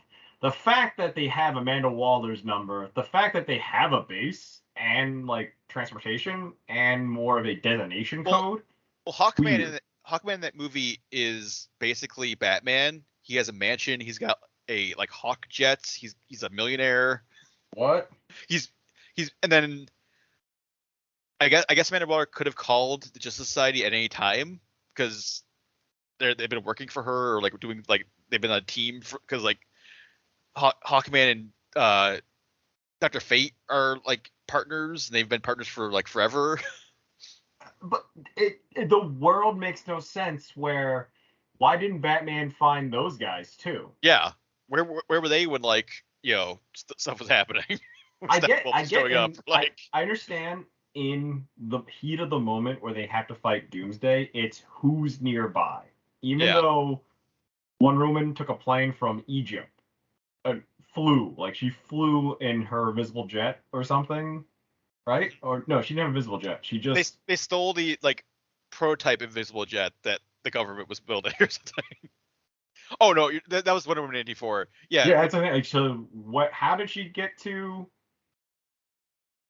Dawn of Justice? Oh, they never explained how she showed up in Dawn of Justice. She just showed up. She's like, I'm here now. Like. Okay. So I'm just confused of how that even happened now. Okay. So she shows up by magic. Mm-hmm. Hawkman literally has wings. Dr. Fate has magic jet. He can alter time and space, but he still decides to travel by plane sometimes. Because I saw that from the trailer in Black Adam. Yeah, I can understand the Atom and is it Tornado or what's the like cycle like the girl like the Luchador. No, Luchador is the Atom, right? Well, the Atom is like he can like he's like Giant Man. He can like grow and shrink. He can grow like that's his power is he goes to like a giant size. And then there's like I think it's Cyclone maybe, but they're both like super new. They're like they're just this is like their first mission in Black Adam. Which is fine because that means in the few years since Dawn of Justice to now they found their power and they found a team. So I get them not joining the fight, but Dr. Fate has no excuse. Yeah, Dr. Fate and Hawkman were there. They could have helped out. It would be way more insulting in Black Adam if they hinted as if Hawkman and Dr. Fate are like celebrity heroes, kind of like how Superman is a celebrity hero, but Batman's not. Mm-hmm. Like, what kid's not asking Hawkman for an autograph? But also, is Hawkman in this one have his wings part of his body, or it's more of a suit? I think it's more like a suit. He puts on like armor, and he's got like, and then the wings are like more like metal. And then he's got like Hawkman to be an alien. And then he's got a mace that can transform, like it can transform into different weapons. It's like kind of a magical mace, I think. Okay. Yeah, so he's straight up Batman. The more I'm like hearing this, the more I'm just like, okay, don't do that, because it make it seem like these exist in the universe. Have always been existing in the universe. We're just dumb to not ask where were they. Like it sounds kind of insulting as a greater universe movie fan. But I think now having expanded universe lore is a given. Mm-hmm. Right? We've comic people like me and you have like adjusted to that concept. If you introduce a new character, you're gonna get like, oh, here's a side note, see this other series to explain their origin, or stay tuned for the next month for hearing, a story to introduce them to make sense why they're here now. Happens all the time in comics. Yeah, I think they should start putting in like those like editor notes in movies. Like either that if someone appears and it's like a box comes up, yeah, have a blur to explain why they weren't there to help. Or even just sort of, I don't know, have a grand plan like Marvel does to some degree. You can tell when Marvel's fibbing and sort of going, oh, they were there all the whole time. Ha ha ha. You got us, right? Or we got you. But DC is just like dropping the ball. And I'm like, all right, you have a chance to reboot this now. You have like a clean slate. What are you going to do? Like, impress us now. Like, do what works. Or try something different, but don't try the method that is from the 90s or the early 2000s where shit just happens and don't explain why. Yeah, hopefully they're learning from the current like dumpster fire that's happening of like the Flash and Shazam. It's like, I mean, do you want to talk a little bit about Deadpool 3 news? well, that's I was going to transition to that for like Okay. our last bit of news. Yeah, which and yeah, the Marvel side of things, like speaking of like like what fans actually want, and like And even if it doesn't make sense, the movie's gonna try its best to try to duct tape it together. Yeah, but yeah, we got kind of like, I don't know if this is the first official look, but it's the first look at Hugh Jackman in filming Deadpool 3. He's in the iconic, like I think it's the like animated series like that. It's like the yellow and blue striped Wolverine suit, which is the one that everyone's been wanting to see him in for forever. They're finally doing it. Yeah. I don't know what's gonna happen next. This is finally like a destiny. I think wasn't there I think there's another shot where it looked like he was in like also like the brown and yellow suit possibly too. Is there? I only saw the yellow one. There was like it looks like he was like in like a swamp or something. He was like he was coming out of like the water, and then like but it looked like more of like the yellow brown suit. Really? I can't like I'm trying to Google this. What do I put like Hugh Jackman in the swamp? Yeah. Oh, like Hugh Jackman brown Wolverine suit maybe or something, but like I feel like that was also like another shot of like from the movie. A fan edit. Okay, let's see. But yeah, he's definitely I'm not getting anything. Yeah, I'd have to like really Google and find it, but I feel like I saw it somewhere. But the yellow and blue one is definitely officially in the movie, and it's what we wanted like from Wolverine for forever. Like they teased it in like, what was it? The Wolverine like had a like there was like that post credit scene where they open the briefcase. It's like there's like the Wolverine suit you'll never wear. Like, and I mean we did get like Weapon X Wolverine. We got like Old Man Logan, but this is the Wolverine I think fans have been wanting forever. So they're doing it. They're doing it in Deadpool 3. And then the other thing they're doing in Deadpool 3 is they are bringing back Jennifer Garner as Elektra. I know what, which is why? madness. Yeah. I don't know how that would factor into like the movie or like what has to do with Deadpool or Wolverine, but all right. Cool. I mean, was she free? Is she still? Can she still fit in the outfit? I feel like hopefully they'll do the same thing that like they did at the end of like Deadpool 2, where like she'll make fun of like how terrible that like both of we were. The whole like Green Lantern Ryan Reynolds thing, where like he like kills himself to stop that movie from happening. Or it's more like she's cannon fodder. Yeah. I can see it being cannon fodder just because it's sort of like, hey, do you want to make fun of being in that? And then okay, like. Yeah, I feel like Jennifer Garner is like is probably a good sport, and she's probably gonna be like fully like into like making fun of like that movie and like the character, and then whatever Deadpool commentary is about it. Yeah, I'm just thinking the time to introduce Jennifer Garner in an kind of action movie, or I don't even sure if she's gonna do any action, would have been the time she was in Peppermint. Yeah, that was like her last big like action movie. Yeah. But her last movie I remember was Yes Day. You know what I mean? She's got that what credit card does she use those ads for? Capital One or like? Yeah, she's the Capital One lady, and she's I remember her as Elektra because we grew up around that time of like, oh, okay, Elektra at the 2000s was fine, and the Solo movie was bonkers because I think about just that plot and the ninja scenes and the exploding dust. I was like, what is happening in this movie? The main bad guy could like had like magic tattoos. He could like make come to life or something, or like. Wait, that's the main bad guy had that? I thought the main bad guy just had 2 katanas. There was something with like tattoos. I don't remember exactly because I always saw that movie like once, and it was like, all right. Yeah, I saw the movie once. I think I rented it because I just did not. I knew in theaters this was not gonna be a good time. I think I had Blockbuster rewards, so it's like I built up enough free movie where it's like you can rent Elektra now. Oh, okay. And then I watched it. I was like, yeah, okay, I'm gonna return this movie. Yeah, there was a villain named Tattoo whose power was he had special tattoos. Like, I think he had a tattoo of a snake, and then he could. The snake came alive. Yeah, like the tattoos come alive and then attack people. But that was the main villain. There was like, I'm on the Wikipedia. There's a whole squad of like just random like. That's also like something Typhoid Mary. I don't think the main villain of that group, because I remember the main villain was an Asian guy, but he doesn't get tattoos. Like, I think he just has a white katana outfit. He looked like a bad version of Storm Shadow. Well, Kari Hiroyuki Tagawa was like the head of the hand, apparently. He's in that movie?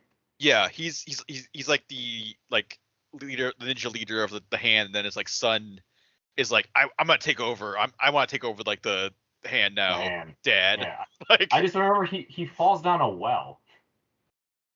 If you remember the ending, that's another movie we probably should do a commentary on soon. This is happening. When Deadpool 3 comes out, we'll watch Elektra. Yep. To make sense, try to connect it to Deadpool 3. They definitely need to, when Elektra appears in Deadpool 3, they need to like just blast like Evanescence or something, or some just like some like hell metal, yeah. And they should also go like just go full hog and just have Tom Jane show up, have Ben Affleck show up, that whole crew of like the 2000s Fox like superheroes, like, and then Deadpool just like kills them all or something, or whatever they're gonna do. Yeah, something. Just drive their car off a cliff. The Fantastic Four, like. Wow, I'm looking at this lineup of movies. Typhoon Mary was in. Yep. Wow, that is so wasted. And then, yeah, there is a villain just named Tattoo, played by an actor who doesn't even have a Wikipedia page about himself. Yeah. Bob Sapp was Stone. Cool. I remember him. Yeah, he was a MMA fighter that was just generic villain. Yeah, and then I'm just reading this description of this movie. There's an astral projection fight that happens. Wow. This movie's insane. Yeah. All right, but yeah. And I don't even think it didn't even get like a director's cut or anything. I don't think but at least Daredevil at least got like a director's cut. Makes a director's cut. Does it make it better? Like does it make it slightly better like Daredevil, or does it make it worse?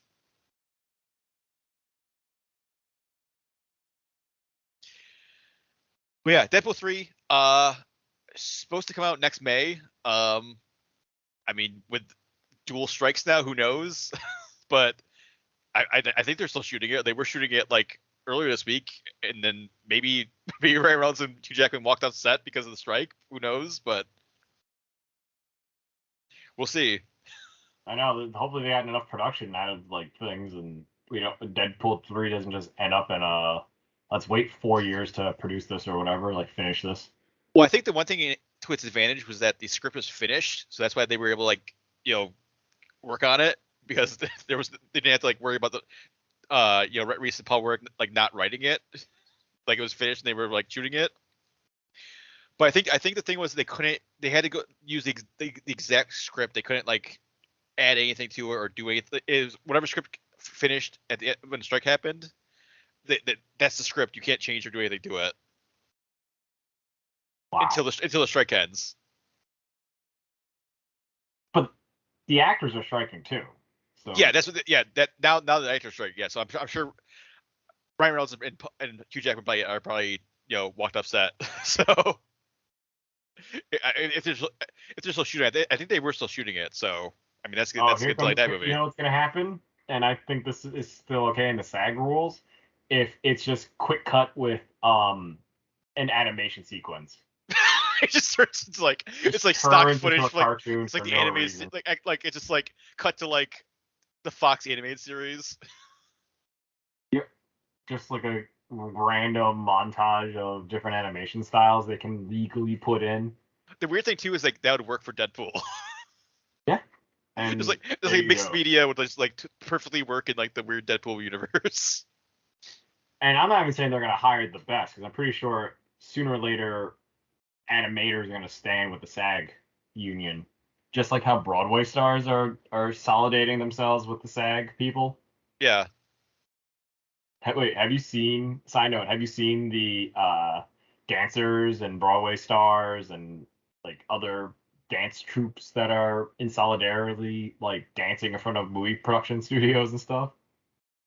Yeah, I saw they were like I don't think they're like officially striking, but they're like basically supporting the SAG strike, because like I don't think Broadway shows aren't like going on strike or anything. Yeah, they're not affected.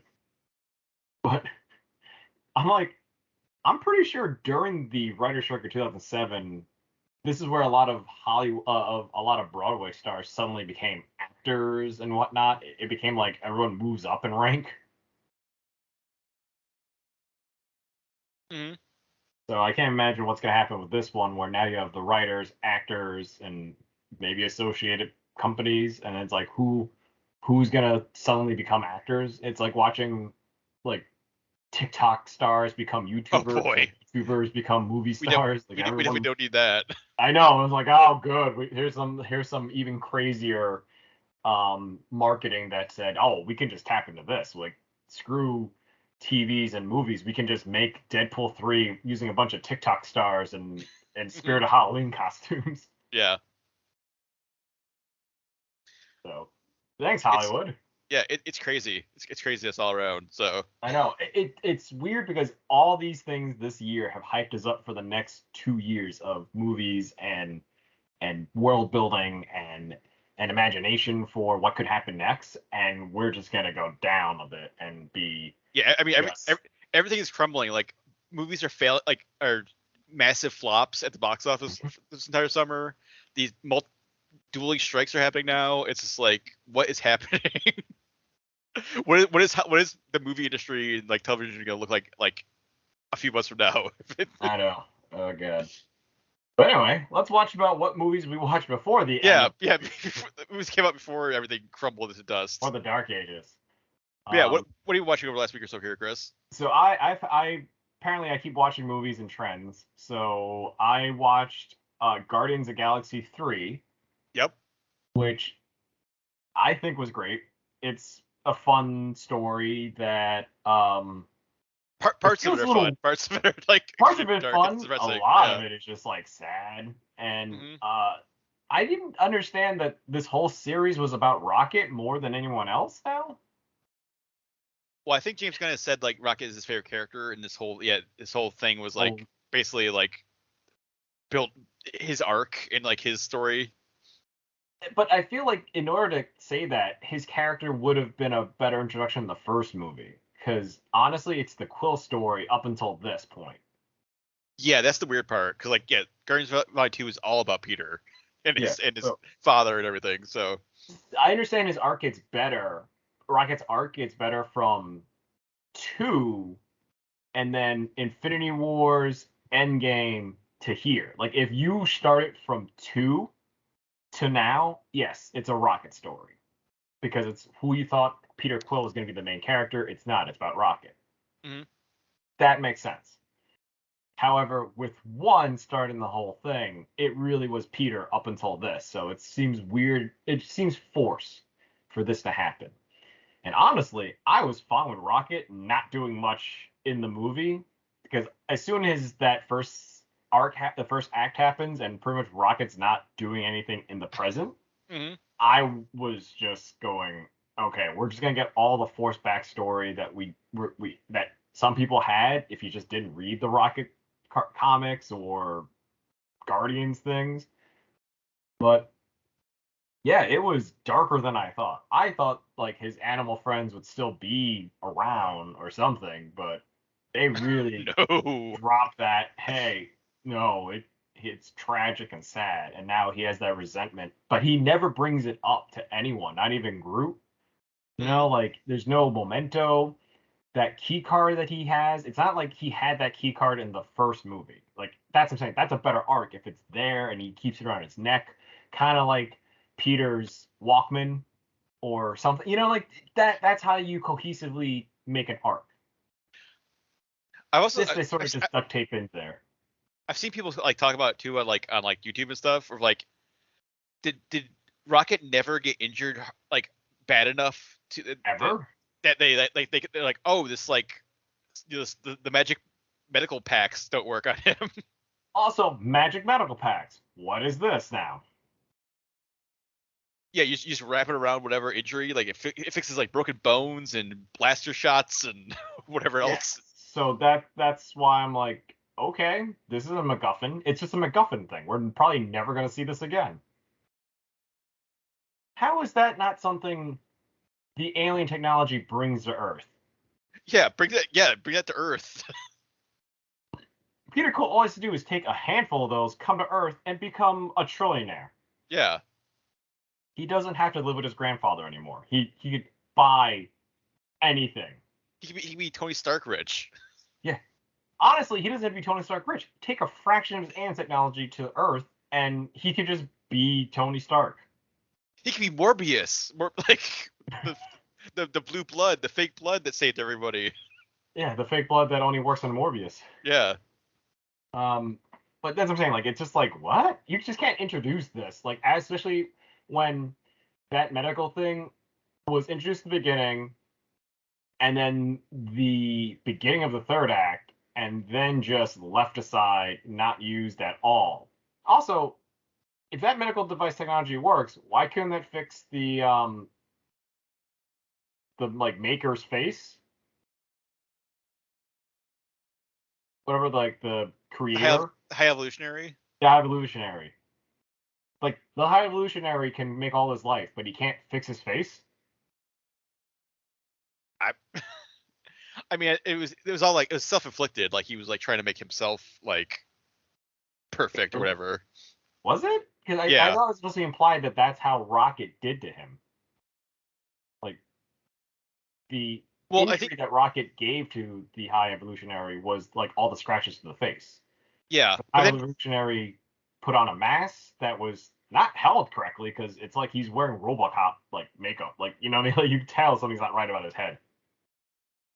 Yeah, well, I think it gradually, like, if you like through the flashbacks, you kind of see him like he like he's doing more and more. You kind of tell he's like doing more and more stuff to himself too. Until he gets like until you get like the president where he has like a RoboCop face and then like a horrifying bloody skull that like I'm like, wow, that's like a lot. That is a lot for PG-13. Yeah. Also, I was genuinely shocked about the F-bomb that was thrown in here. This movie is definitely not for kids. Like, if you thought about the fandom, I think it's like, this has been an 8-year-long series from 2015 to now. Mm-hmm. Maybe, yeah. 2014 was the first one, so yeah. 14? So like 9. So those kids that grew up watching this at 4 are 13 now. Or, yeah, like 13, 14. So, they basically heard their first official F-bomb. Mm-hmm. Which comes out of nowhere. Is this PG-13? Yeah, of course it is. Okay, so yeah, you're allowed. I would never thought mainstream Marvel movies would have that. I always thought the offshoot ones it was such a weird, just like a random scene to throw it in there. Like it wasn't like Rocket just saying like, you know, to the high version like go it was like a final like. Okay, if you think about in the second movie, he goes, "Welcome to the freaking Guardians of the Galaxy." He didn't say freaking. That was like ha ha ha, like self-censored. You know, ask your parents at home. You'll learn more when you grow up. Kind of inside joke, but not this. They're just like, this is everything about this movie is gonna be dark, like violent, and also adult humor.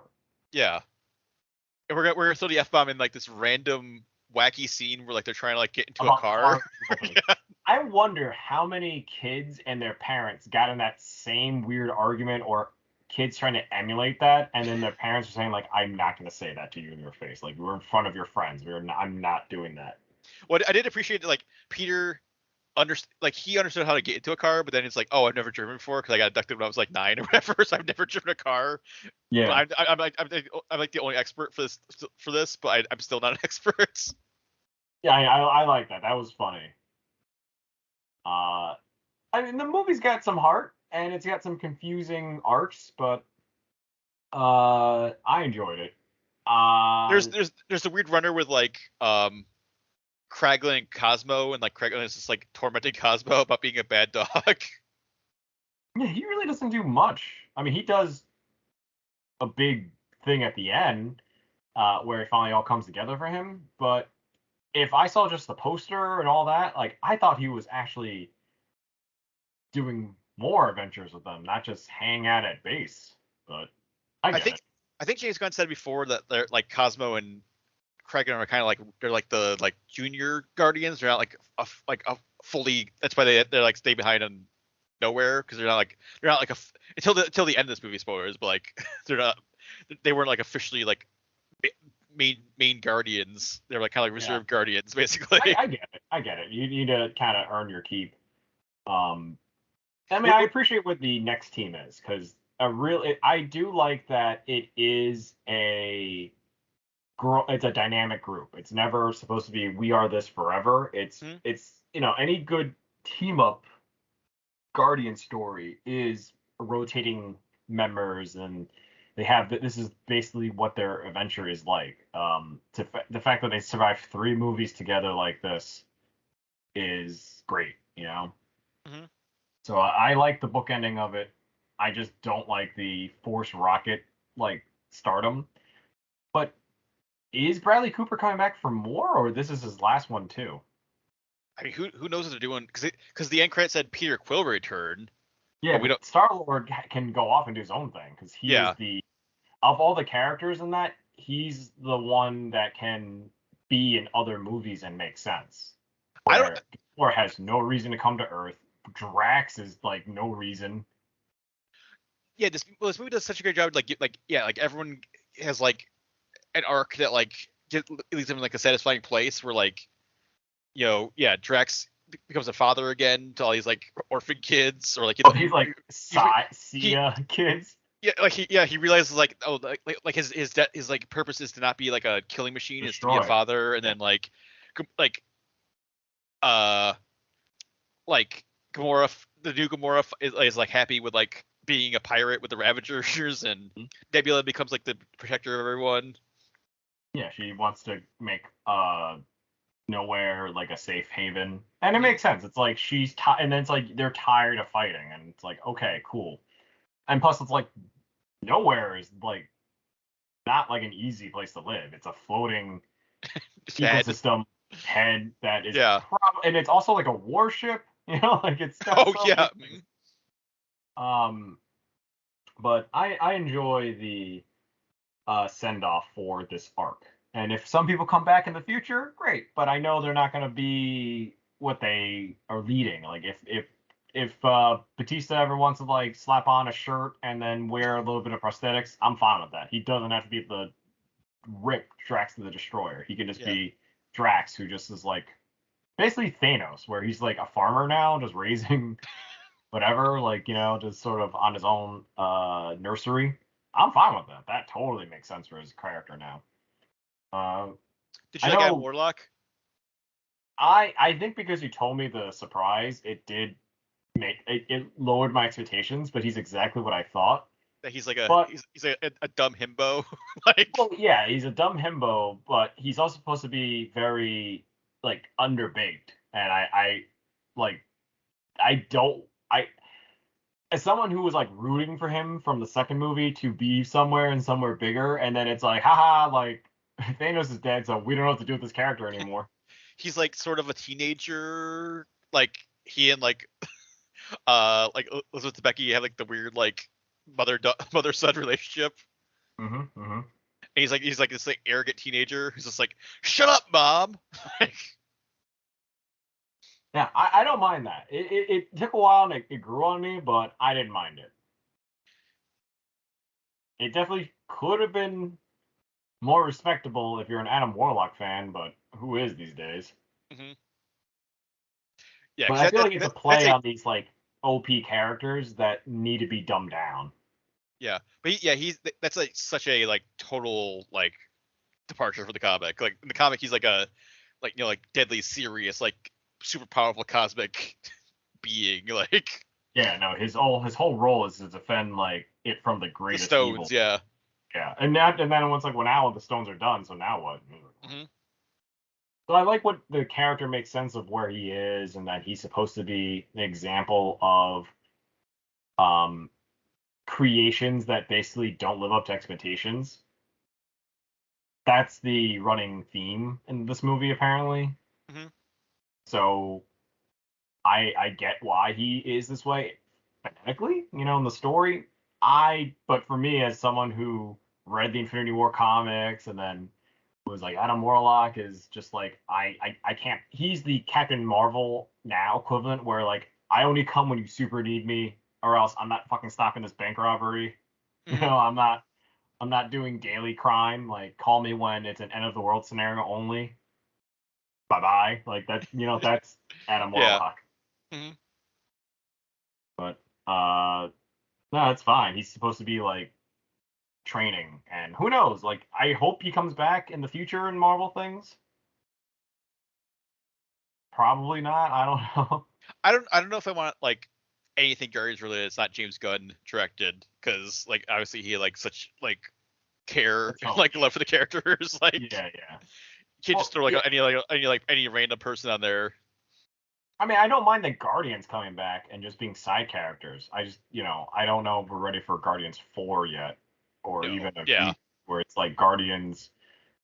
Give me as Guardians of the Galaxy. I'm ready for that, even though we had like a small preview of that in Thor: Love and Thunder. And Lover, yeah. But I didn't mind. But also, Peter Quill being a hammered drunk is just weird after the Christmas arc. Well, that whole opening is just like so tonally insane, of like Rocket's listening to that like acoustic version of Creep and just walking around nowhere. It's just like, wow, this is a crazy way to open this movie.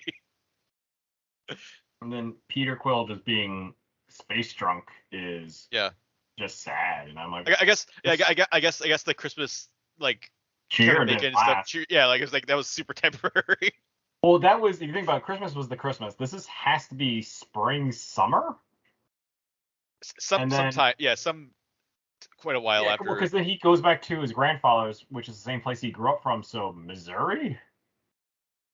Yeah, somewhere. Yeah.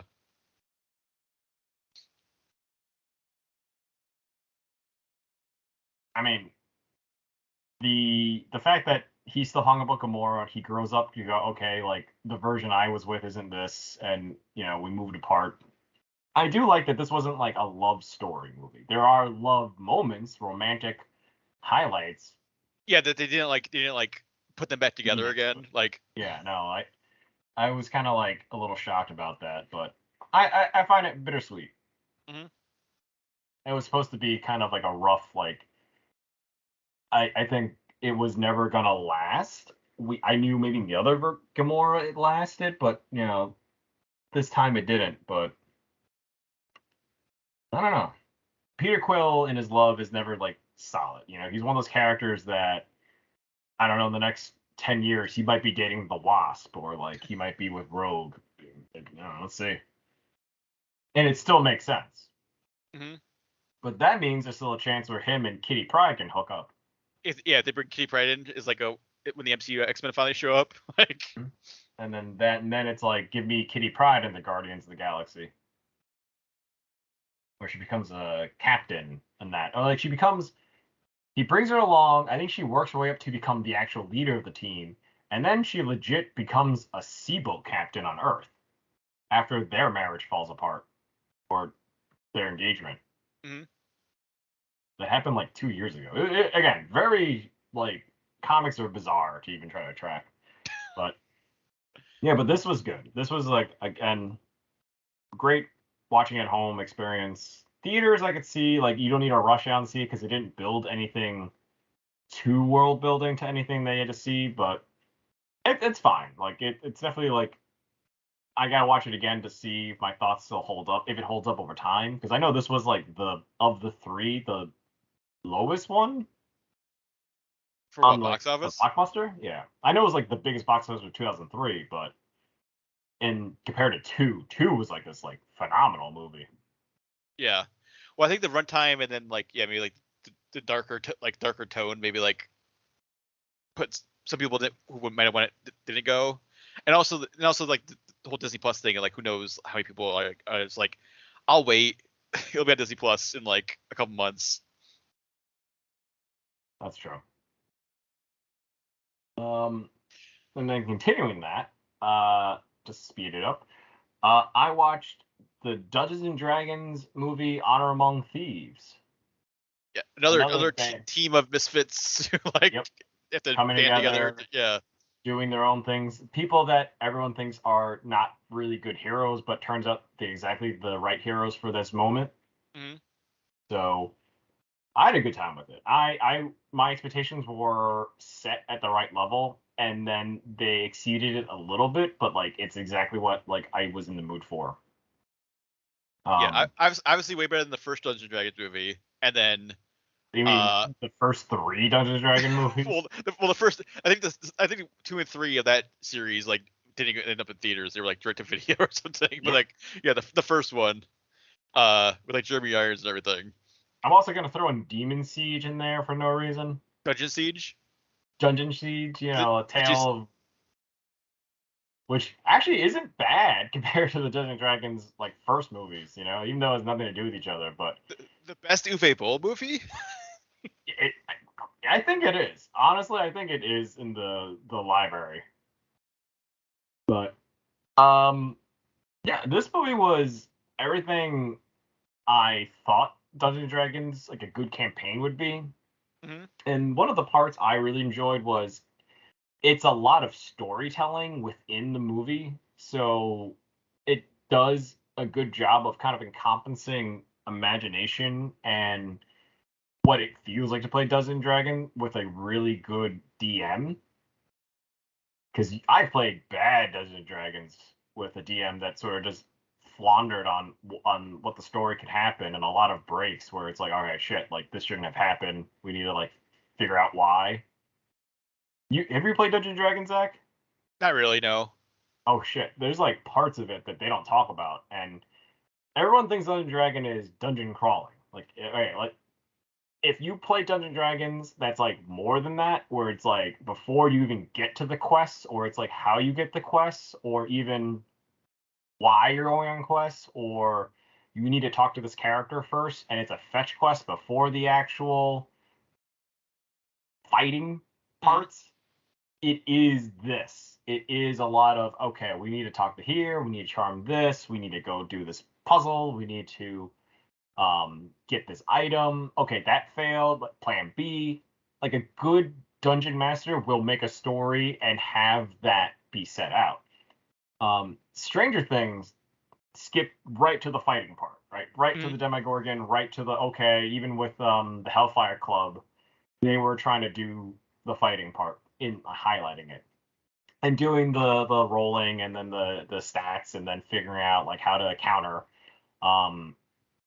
But that's by modern day standards in Dungeons and Dragons, that's pathfinding. Pathfinding is straight up like, we are trying to get to this point B, like from point A to point B, and we need to kill our way up here. Like I think you can't charm your way out with like personality checks or anything. I think you have to fight.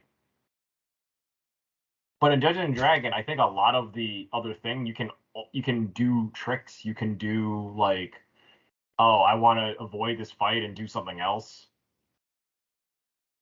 So you can do that. Yeah, you have like tons of options in D&D. So that's why this game, I mean, that to me is like, oh, I know at least a little bit of that to appreciate what they're trying to do in this movie, because it's not straight up fight. It's a lot of like, there's like heist movie stuff. Yeah. So heisting, there's a lot of like misdirections. Making a horrifying Christopher Pine like you know what's funny? Doppelganger. I knew when that movie came out and people were taking like cam shots or the meme of like that, like the meme of it, and I didn't understand. I understand a little bit of the context, but watching it come to life like that, I was blown away. I was like, I watched that scene like 2 times after I saw this movie. Mm-hmm. I still like laugh at it, and it's funny, and I like the fact that Chris Pine's character was originally a paladin and then became a bard, and now he's like a weird bard paladin hybrid. Mm-hmm. Though his daughter was weird, I feel like her instantly just like, Daddy, I hate you. It's like, you grew up raised by a bard. Like, why are you surprised by half of this? And he was in jail for only 2 years. Yeah, it didn't seem like they were in jail that long. Like, long enough for her to completely forget everything and just be like, I don't like you, Daddy. Like, Hugh Grant's just that manipulative, I guess. Like, Hugh Grant's just like poisoning your mind. I guess. Hugh Grant was fun. I was kind of shocked how I liked his evil, charming ways. He is fully in I'm a character actor now. I just show up for like random supporting roles, just like be wacky. But I also love that Hugh Grant is just Hugh Grant. He's not trying to be like another character. It's like, when you hire Hugh Grant now, you just get Hugh Grant. Even in other movies prior, like Wonka, Oompa Loompa, he's gonna be a Hugh Grant. He's just Hugh Grant. Yeah, he's a charming Hugh Grant. But I was thinking like The Gentleman, where he plays like a weird paparazzi creep. Yep. Mm-hmm. He's Hugh Grant, the paparazzi guy. Operation Fortune, he's Hugh Grant, the arms dealer. Is he the villain in that one too? Yeah, he's like the arms dealer they're trying to take down or figure out what he's trying to do.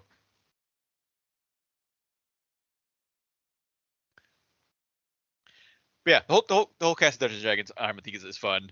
I like when Regis Jean Page shows up as like the paladin and like steals just takes over the whole team, the whole movie for 15 minutes. Yeah. And then just like literally walks off the movie. I'm like, I'm gonna walk away now. It's like he doesn't walk around that giant stone in the beach, just walks over it. He's just going in a straight line. Yeah, I did like that. I was like, oh, they're really lingering on this shot. I wonder what's gonna happen. And then they do the commentary on it. Yeah. And I thought that was funny. Yeah, and his whole character he was a fun kind of Spock-esque character where he's just super he's just logical and not literal. Yeah. He doesn't get sarcasm. He's he kind of knows he's OP on everything. Mm-hmm. I like the new take on this genre. Instead of being a too serious and not relaxed movie, because if you compare this to the first Dungeons & Dragons movie, it is just head to toe different. Mm-hmm. Yeah, and it's not Lord of the Rings, it's not Game of Thrones, it's fun, it's fun fantasy. It's wacky comedy fantasy. So I definitely recommend it. I definitely see why the hype was there, and I even though I think commercially it did terrible because some people don't understand it, but it underperformed pretty badly. But I think critically it's amazing. Yes, critics loved it. I mean, it didn't do terrible box office wise, but it definitely was not up to what Paramount wanted.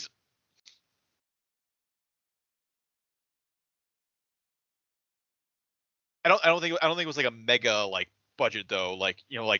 Fast X cost $500 million whatever it cost. I don't think Honor of Thieves cost that much, but for what it cost compared to what it made, it's sort of well, we didn't make a lot of we kind of lost a little bit of money on this one. So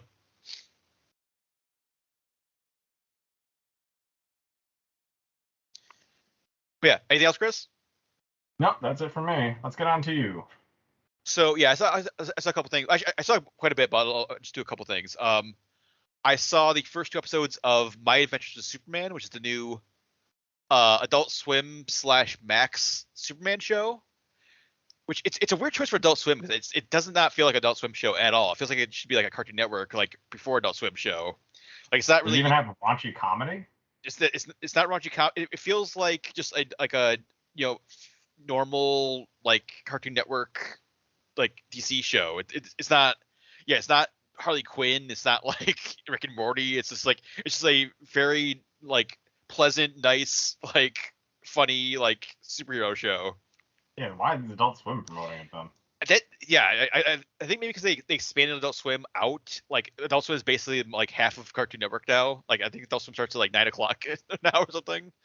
Yeah, but that's like King of the Hill hour. So like, why? Yeah, Superman and this is on like midnight on Adult Swim, so it's like such a weird time slot. Like, but and then it's on Max next day. But yeah, it's not doesn't really fit in like that especially like that midnight Adult Swim slot. Like just very weird. But yeah, the show is basically it's Clark, Lois, and Jimmy are all interns at Daily Planet, so they're super young, super early in their career. They're not even reporters yet; they're interns. And then the first episode is basically there's like this like weird theft of like technology. There's like these like people is like gang of criminals are like stealing robots, and then Lois has like a lead on it, and so she's like, "Well, this will be our big break. If we break the story, we'll become reporters." And then so they kind of like go against Perry White's like it's like, "You guys stay in the office." Like Perry is like very much like the like angry like police chief basically, or like angry like editor. He's like, "You all are interns. You serve us coffee. Like stay here." But then they like go out and like try to find a story and then get into all sorts of trouble. They try to break the story. Yeah, because that's what like Lois thinks that'll be like their big like break, and then they'll become like real reporters after they do that. And then one of the interesting thing about Superman in the show is like he doesn't really know who he is. Like he knows he has powers, but he doesn't really. He when he tried to like figure out who he was when he was a kid, he got scared by like because like the Kryptonian ship that he came in on in the show, it opens up and like it's like closing in on him, and like it's like opening this like giant hole in the ground, so like he got freaked out by it and then like buried it, and it's like I'm never gonna go look at this again. So like he never like learned about like Krypton or like his father or like any of that stuff. But then in his first two episodes, he's like, if I'm going to be like a superhero, I should probably like finally learn like faces and like figure out who I am and where I came from.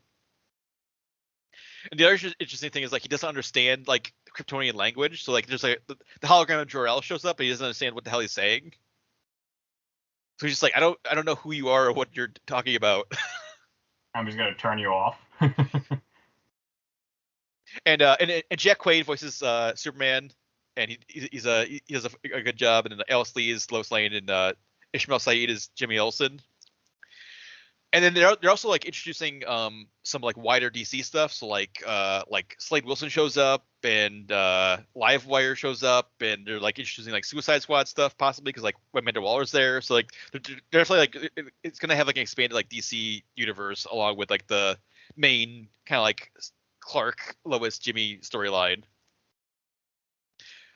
So yeah, it's fun. It's a fun, funny show. It's definitely more of like a comedy show than like it's not like Young Justice or like a more serious DC or like the DC animated movies. It's definitely trying to be like a funny comedy show with like DC like superhero stuff going on too. But yeah, I'll say if you're a Superman fan, check it out. It's fun. And then I also saw the 1988 movie Black Eagle, which has Jean-Claude Van Damme and Sho Kosugi in it. Wait, what? They weren't together? Yes, and I've been trying to see this for a while. I don't think this was like available really anywhere for a while. Now it's on like Tubi, it's on like Roku channel, it's on a lot of places now. I think it might have also got like a Blu-ray release like recently. But this one was this was kind of just like not like any like there was no DVD of it. It was like not available anywhere. And I gotta say, very disappointed. Like I've seen the cover. I've seen like it's like the cover's like Jean-Claude Van Damme like flexing while like Sho Kosugi's like shooting like a crossbow on. It's just this like awesome cover, and then in the whole the movie is kind of boring. Like it feels like very very early like Sean Connery Doctor, like it feels like Dr. No, but like even like boring. Where it's not really there's not a lot of action until the end, and then a lot of it's just like this like quote unquote espionage, but it's just like a lot of like Sho Kosugi's kind of like wandering around Malta. Because basically the plot is like a spy, or just he wanders into a thing? He's a spy for the CIA. He's like a special operative for the CIA. And then a plane crashes in the ocean near Malta that has like experimental like laser systems on it. And so the Soviets want it, and the U.S. government wants it back. So then the CIA sends Shokosugi.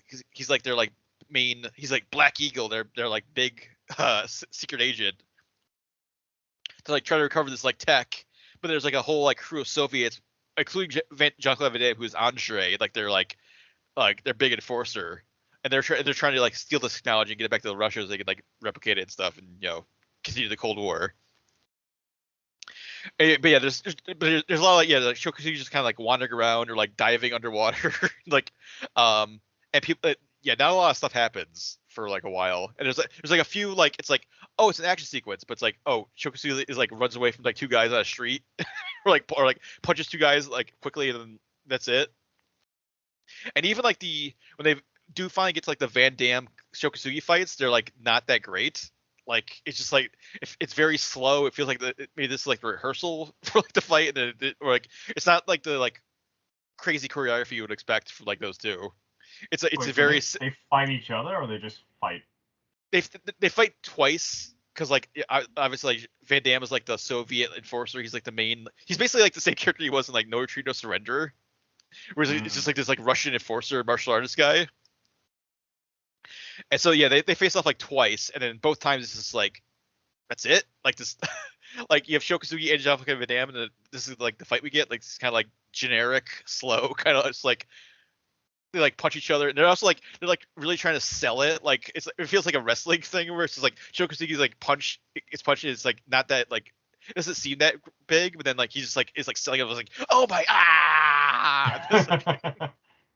He's the most powerful, this Russian French-Belgium man. It's like a very like nondescript like Van Damme punch, and like Shokosugi's like is like reacting like he's like got his like sternum broken or something. It's like okay. And a lot of like it's just like a lot of the action is like weirdly like filmed, or like weirdly like it's like people just like appear and like it's like where did that guy come from, or it's just like there's like a bunch of guys standing around and they're not doing it's like are they gonna like shoot at Shokosugi or do anything, and it's like okay no, they're just gonna stand there and watch, all right. Like and just like people like their placement in like the scenes is like odd, of like that guy was just there and now he's like disappeared, and then where'd he go? Or like and then like explosions are happening, and then like people are like it's how'd that happen? So it's like it feels kind of sloppy too. It's just like I don't know. I was very disappointed like this like because I heard about this and seen it like for like years of like this like Jean-Claude Van Damme Shokosugi movie, and it's just like finally watching it, it's just like well, I'm looking at the cover of it, and it does look awesome because he's doing the same arm pose from like Street Fighter. Yeah, I mean that's pretty much what I've seen. I've seen that cover. I'm like, oh man, someday I need to see this movie. Like, what is this movie? And it's kind of slow and boring for the most part. So I would say skip it. Definitely way better Shokosugi movies, and then obviously way better Jean-Claude Van Damme movies. I mean, it's cool if you're a Shokosugi fan, because it's like him and his family are in this movie. I mean, his sons are in like a lot of his movies. Like I know, but it's like if you like that, like and that's also his son's movie. That's also like a weird part of it too. Like there's a lot of like scenes where it's just like Shokosugi hanging out with his kids, and like boys, let's go to the beach. Like and then they filmed him at the beach to like run the pad time. And then the CIA has basically. They basically like made one of their agents like a babysitter for like Shokosugi's kids, like this like character named like Patricia Parker, who's like this like CIA agent. She basically becomes like the nanny or the babysitter for like Shokosugi's kids. I'm confused. Like, why would you bring your kids? Because they have to be like teens during this thing. So there's a funny bit where it's like Shokosugi part of his like agreement with the government is like I get 2 weeks vacation no matter what every year to see my kids, but then. They need him to be on this mission, but it's during his vacations, so like to force him to like be on this mission. They send his kids to Malta. And it's like, well, your kids are already there, so you might as well go there anyway. Like, so CIA sends his kids. Dangerous. Yeah, they send his kids to like this place where like there's like a squad of like Soviet like agents like running around too. And then then they're just like going around like museums and stuff. And then they also just give Shokusugi like way too much dialogue. Like I mean, clearly English is not his first language, but like it's just like there's way too much dialogue for him to be doing like in this movie. Like exposition scenes and like these like long dramatic scenes like with his sons and stuff. It's like this is not his strength. His strength is like posing in like a ninja costume and throwing like and like killing people with a katana or something. But yeah, definitely. If you haven't seen like Pray for Death or like those like the Shokusugi like ninja movies, like definitely see those before this one. This is for like Van Damme / Shokusugi completionists only. Like if you need to see like every single movie they've done. But yeah, kind of a bit of a slog. Like it was like it's only like 90 minutes. I was like, wow, this felt like 3 hours long. And then last movie, I watched 2002's Ghost Ship, the classic. I was on Max, seeing what was on there, like, oh yeah, Ghost Ship, I'll watch that. I got you. I think because I also watched Insidious Chapter 2, and I think it popped up on like the like you might like after you might also like after that was over, like the like recommendations, like it was like Ghost Ship. I'm like, all right, Ghost Ship. Which I mean, of those like early 2000s horror movies, like Ghost Ship is probably one of the most fun ones. I mean, definitely one of the best opening scenes of all time, with that like where the cable kills everybody. Like that still has not been topped. The opening, like, yeah. So, I mean, such an awesome scene. Like so insanely gory, so ridiculous. Like the problem is that like once that happens, then like that's it. Like that's the highlight. That was the opening. There's a couple other ones, like Carl Urban gets like grounded into like bits by a gear later on and stuff. Which I totally did. Like the cast of this movie is kind of insane. Of like young Carl Urban, like Isaiah Washington, like Juliana Margulies, like the main hero. Gabriel Byrne. Yeah, I forgot. Like it's an all-star cast. Yeah. I do also think it's kind of weird too. There's like an actual like villain. There's like I guess he's like a demon or something. Like it's like there's a guy who's like basically like he is from hell, and he's trying to like lure people to the ship to kill them, and then like he needs to like reaches like certain quota of people on the ship, and then like they get transported to hell or something. He's like the ferryman. I think he's more of a ferryman because it has to be in boats. Yeah, it's got to be this. They got to be killed on this ship, and then if he gets enough souls on this ship, then he like meets his quota for hell, and then they like let him like go back or something, or like whatever his like reward is for like completing this job. But it's sort of like it would have been fine if it was just like a weird haunted ship with like weird angry ghosts on it. But then this like other element of like, oh, there's actually like this like evil demon guy behind everything. It's a little bit like it's like a hat in a hat. Like you had a ship full of like possibly angry ghosts that could like lure people to their deaths and kill people. I don't know if you needed like this like demon overlord who's like manipulating all of them. I mean, some of the things are strange because it's just a death ship. But it's also weird too. It's also weird too because like it's not clear if he is like if he's only like gotten like certain ghosts on his side, because like there's like Emily Browning is like super young, like she's like in American Gods later, but she's like a kid in this movie. She's like the good ghost is like helping them. Mm-hmm. And then like the captain of the ship seems like he's okay, but then like the singer is like apparently on like the ferryman's side because she's like lures like Isaiah Washington to his death by like getting naked. I don't know if that's though the demon possessing the soul and doing it, like a Shang Tsung gimmick. But like I guess you find out later that she was like part of like this crew, like because there's this whole thing of like the ghost ship, like when everyone got killed with the cable, was also part of this like heist of like this like crew came on to like try to heist this gold, and then like the singer Francesca was like part of it, and then she got like hung on a meat hook by like the ferryman, and like it was like triple double crosses of like, oh, I killed all my crew. It was like the Dark Knight basically, where it's like there's a whole heist team, but then like the guy behind the heist team kills all the heist team. because it's like, and then I guess like he's like always putting whatever ship he puts gold on is like becomes the new ghost ship. I guess that's the lore. That's the what gets people there anyway. They have to know that there's gold there. Because that's like the big like horror movie twist at the end is like, oh, he survived like whatever happened on the ghost ship when it like blew up, but then he's putting the gold on like a new like cruise ship, then that's gonna be the new ghost ship. But now, do you have to bring the gold to massacre everyone on it? So then you create another ghost ship, and then you tell people that there's gold, so people go to the next ghost ship to grab the gold, to retrieve it. Because he had his crew like killing people, but then they were killing people to like get the gold, but then it's like they already knew the gold was on the ship, and then so why do you have to murder everybody? Yeah, why do you have to murder everyone for this guy? Will he give you the gold? Is it part of the thing? Yeah, it's sort of there's like a wordless flashback, so you don't really see anyone talking about what they're doing. It's just you see them doing things, and they're like massacring like every passenger on the ship. So I guess maybe he like told like it's like, oh, if you kill over the ship you'll get this gold or whatever.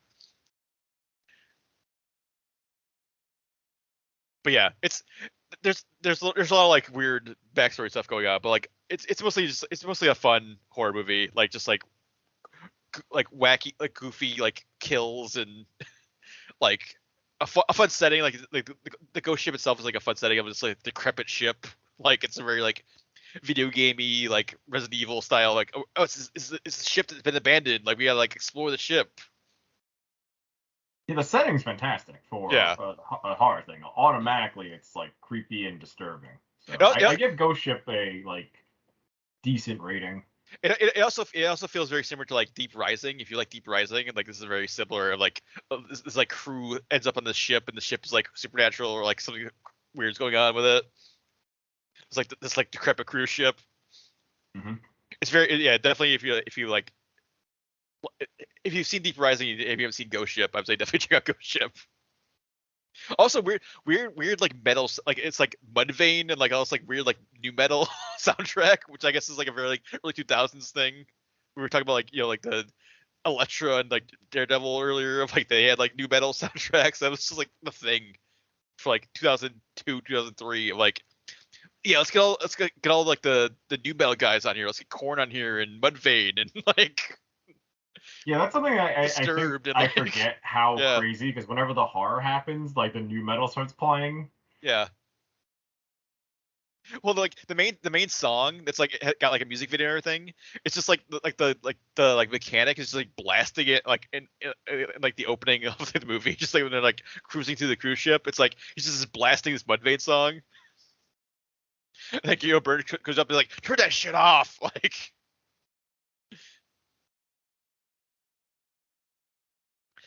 But yeah, that's a Max if you want to check it out. A lot of other like I think a lot of like, random like horror movies are on Max. They definitely have like I think they have a lot of, like early 2000s horror movies in there.